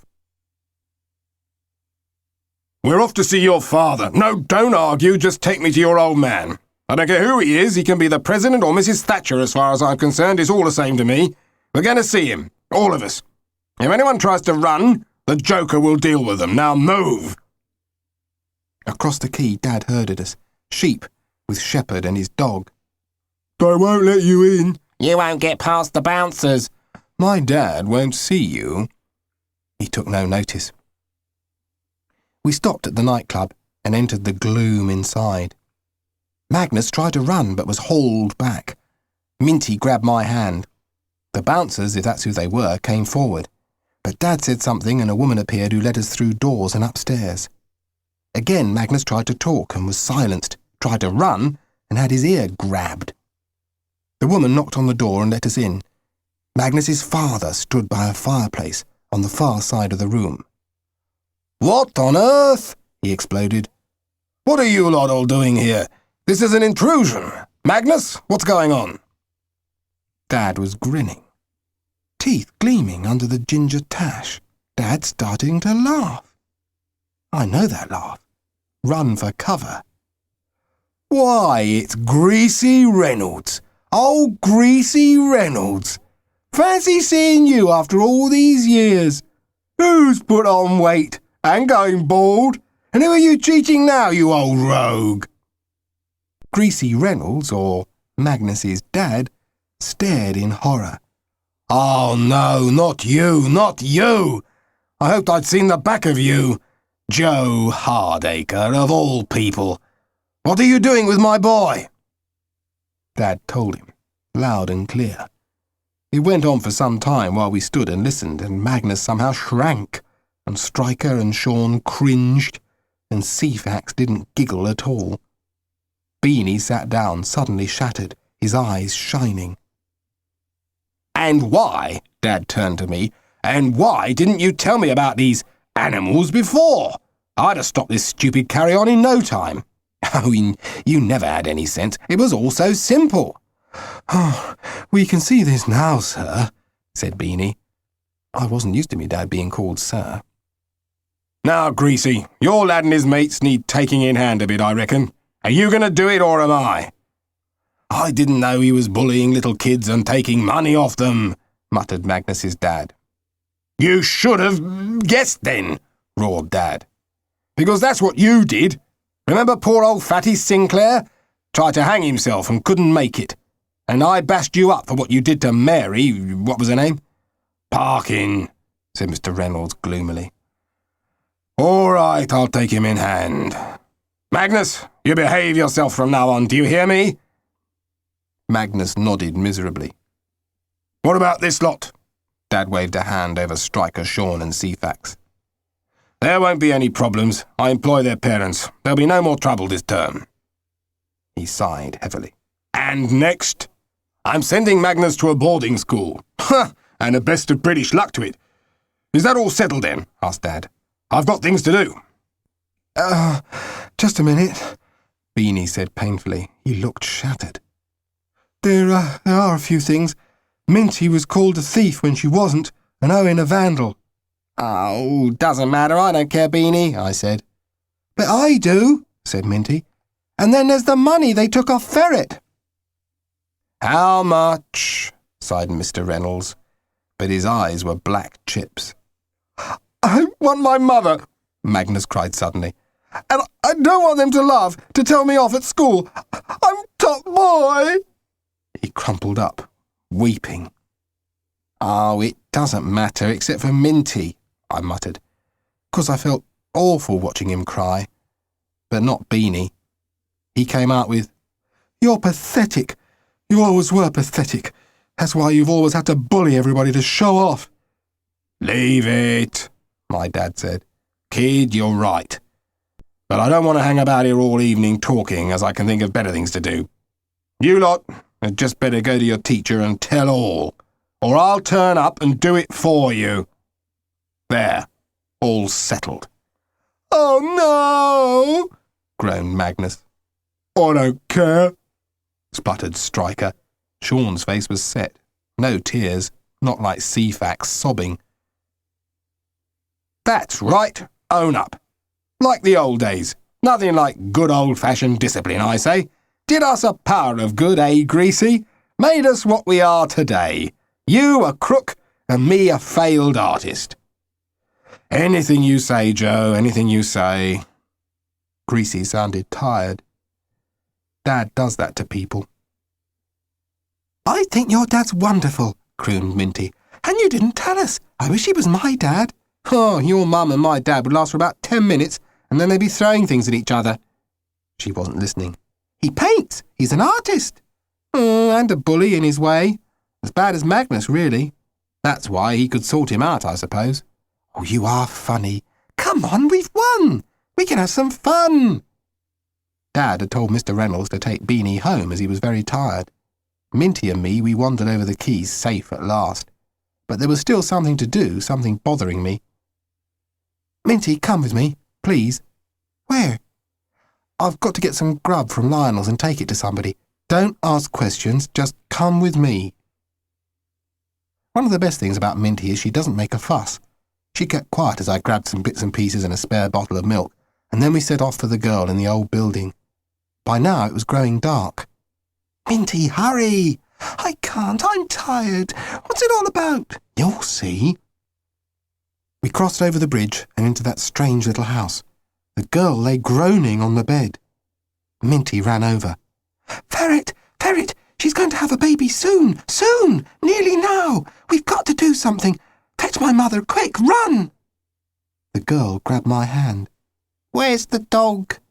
She asked, and would not let go. It was Minty who ran, and me who stayed there, holding her hand while the pain seized her, then let go, then seized her again. I couldn't do anything else, she held on so tight. Is the dog all right? She asked once. He's not here. With Dad, I said. Minty's gone for her mum. Don't be scared. Don't be scared, she echoed. I didn't know if she meant me or her. She never seemed all there. It didn't seem to make much difference. Molly and the ambulance arrived together. She'd rung immediately. And then there were people everywhere. I'll go with her, said Minty's mum. But it was me she wanted. The day ended with me riding with her in the ambulance to the hospital. Chapter 17. From Minty's private book. Keep out. This means you. Reporters tried to get into our classroom to talk to Ferret, but Mrs. Flint kept them out. She got very angry and shouted at them. But they waited outside in the playground and got him after school when Beany showed them where he was hiding behind the lost property box. Beany was falling about with laughing. He's getting a mean sense of humour now he's getting better. I used to think I'd like him for my boyfriend, but not any more. Ferret's picture appeared on the front page of the Echo under a headline, Only a Kid Cared. And there was also a picture of the funny place where she stayed hidden. Back to Victorian Days was written underneath. Ferret keeps saying he didn't do anything, only feed her. Without his friendship, she would have died, the paper said. Ferret gets very red and blotchy if you talk about it. It was the Joker she liked anyway, he says. Only a little boy and a dog to save her, it goes on. I'm not that little, Ferret mutters crossly. The girl has had a baby daughter, and I've been to see her with Mum. She goes every day. They're staying longer in hospital than usual because the baby's extra small. Nobody knows her name or where she came from, she won't say. Ferret says it's because she isn't all there. But I think she is. She always asks after him and wants to come out soon to see the dog. My Mum says she can stay with us till things sort out. I hope the girl realises Mum is very bossy and will take over the baby completely. But perhaps someone will come forward to say she belongs to them. She calls the baby Rabbit. I told you, says Ferret, she's not all there. He also said the reporters tried to find him at Lionel's, but landed Dad Hardacre himself. So, instead of news about the Care Boy, Beany's new name for him, they found themselves having a preview, I think that's right, of his paintings, as his dad couldn't care less about Ferret or the girl. He's got Magnus's dad to set up an exhibition, and a large advert went in the paper. Mr. Reynolds paid for that as well, Ferret says. Magnus and the Beanys are very quiet. Magnus doesn't look like a shark anymore. He looks like a spaniel who has buried a bone and can't remember where. I feel quite sorry for him, which makes Beany cross. Perhaps he does not have a caring nature, at least where Magnus is concerned. He says he wants to be a politician, so he won't need one. Just strength, that's all, and he seems to be getting that okay. He's also got very keen on the amusement arcade, though we tried to stop him. He dragged us in there the other night. Huh! No meanies. Sean and Ceefax are getting treatment to stop them sniffing glue. Stryker is going to karate classes. I fancy Mr. Hardacre no end, but so does Mum, so that's no good. Mind you, they shout at each other rotten, especially when they start discussing whether art is better than poetry or poetry better than art. If my dad comes back, there'll be trouble, but it doesn't seem likely. Stryker keeps writing me little notes, but I throw them away. Mrs. Flint was ill after the news about Magnus, which was all over the school in no time. I heard Mrs. M say, "I told you, but you wouldn't listen," in that kind of voice, and soon afterwards the reporters turned up, and then Ferret suddenly became the school hero, #1 in the school charts, what with the obstacle race win as well. Penelope started to talk to him, but he just kept running away and hiding, so she turned to Beany instead. He couldn't get away. Ferret had to go and be clapped in assembly. That's when Mrs. Flint got ill. One of the dinner ladies left. Mrs. M took her place. A good thing, as I don't think the school hero should have a minder, though it might be like the Queen or Princess Di, I suppose. The fan club soon got fed up. Ferret kept reading to them. It gets pretty boring listening to a book you read yonks ago, but he's just got around to. But Ferret reading made the Wrinkleys happy. Mrs. M said she'd done it. Everyone said it was Sir, as usual, and Beany said his mother claimed it was the reading workshop. But I know. It was my mother, of course. She put a spell in that elderberry wine when she read the witch and the cat story to him. She says that was the one his mother told him the night before she ran away. And when he heard it again, that old reading block lifted. That's what she says. But I know her and that elderberry wine. She gave Joe, Ferret's dad, some the other night. So look out. Anything might happen, and probably will. But I'm not going to mess with boyfriends. White veils and babies are boring. Our new teacher, well, she's something else again. When she smiles at you, you want to lay down the world at her feet. She reads a poem every day. We're making a Goodbye School anthology. I shall keep it forever. She knows my mother's poems, but she knows everything. Her name is Mrs. Ferndale, and I'm going to be a teacher now I've met her. She has brown eyes like sparkling pools. That's not quite right. I did think of Ferret as a boyfriend, but he said don't be balmy and ran off as fast as he could. A Day in 1913 by Minty for Mrs. Ferndale. That day we dressed up to come into school. The boys tucked their trousers into long socks. Girls with long hair wore it in ringlets and bows. Some had pinafores. Everybody wore longer clothes than usual, and some people wore boots. Mrs. Ferndale had a long black skirt, a white blouse with pretty tucks in it, a large brooch, and a black jacket and boots. She didn't wear her lipstick or nail varnish. She looked beautiful, but a bit like her own granny. My mother made me a dress out of brown and white cotton, sprigged, she called it, and a lace-trimmed pinafore over it. She found some clothes for Owen, but he didn't want to wear them, though he put his socks over his trousers. We'd put all the desks in rows the day before, and all round the room children watched us from faded brown photographs. They didn't smile, but stared silently at us. Those football teams and cricket teams and plays and pantomimes acted long ago. Lists of spellings, tables, and a map of the world, mostly coloured red, hung on the walls as well. Mrs. Ferndale inspected our hands to see if they were clean, and we used pens with thin, scratchy nibs we had to dip in the inkwells. This was difficult, as those nibs were horrible and the ink got on your hands. Everyone watched the bamboo cane on Mrs. Ferndale's desk. She cracked it and we jumped. It frightened me. Packed sandwiches in brown paper bags were piled on a table at the back of the class. On a big blackboard, held by 2 wooden pegs on the wooden easel, was written, "Timetable for the day. 1. The Lord's Prayer. 2. Scripture story. 3. Handwriting. Copy the Lord's Prayer from the blackboard. 4. Dictation. Keats, Ode to Autumn, verse 1. 5. Arithmetic. Addition of pounds, shillings and pence. Pounds, ounces. Yards, feet, inches. 6. Chant tables. 7. Class reader, heroes of the British Empire. At playtime we played the old games. Some children brought marbles and skipping ropes, and Kelly brought a hoop and a stick. Mrs. Ferndale read to us about Captain Scott's travels, and did a drawing on the board which we had to copy exactly. We sang God of Our Fathers and God Save the King. We had a king then, not a queen. The headmaster came in to inspect our work. I enjoyed the whole day very much. It suited me, but some children did not like it. I don't want another one. From Minty's private book. Had a walk back through time exhibition of artefacts and music from 1960 back to 1800, all items lent by parents, friends, staff, children.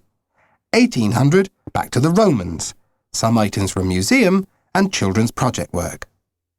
Kids and public trooped past hundreds of items, mini dresses, coronation tea sets, incendiary bombs, wind-up gramophones, a captured First World War German typewriter, suffragette magazines, Victorian lace, copperplate letters, a commode, old tools, etc. At the end, they were presented with a certificate. This is to certify that you walked back in time. P.S. Mrs. Ferndale asked me later if I'd found the day frightening, the silence and the discipline and the cane. Not half as bad as an ordinary day with Mrs. Flint. I didn't hear that. You see, it's the teacher, miss, that makes the difference. We said goodbye to Chief Sir. I cried, but he smiled as he was presented with, wait for it, a wheelbarrow and a set of gardening tools. Ours, presented by Penelope, was a geranium in a pot.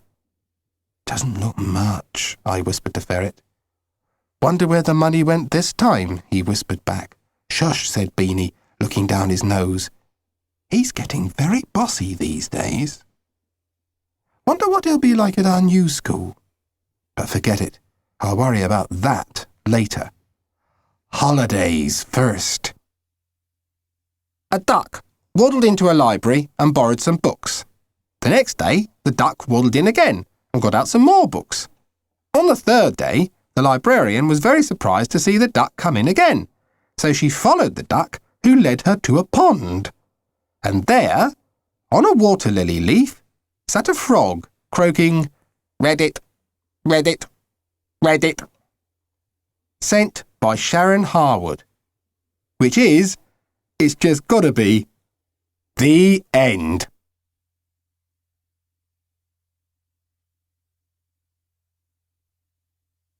That was Just Ferret by Kemp. Read by John Green.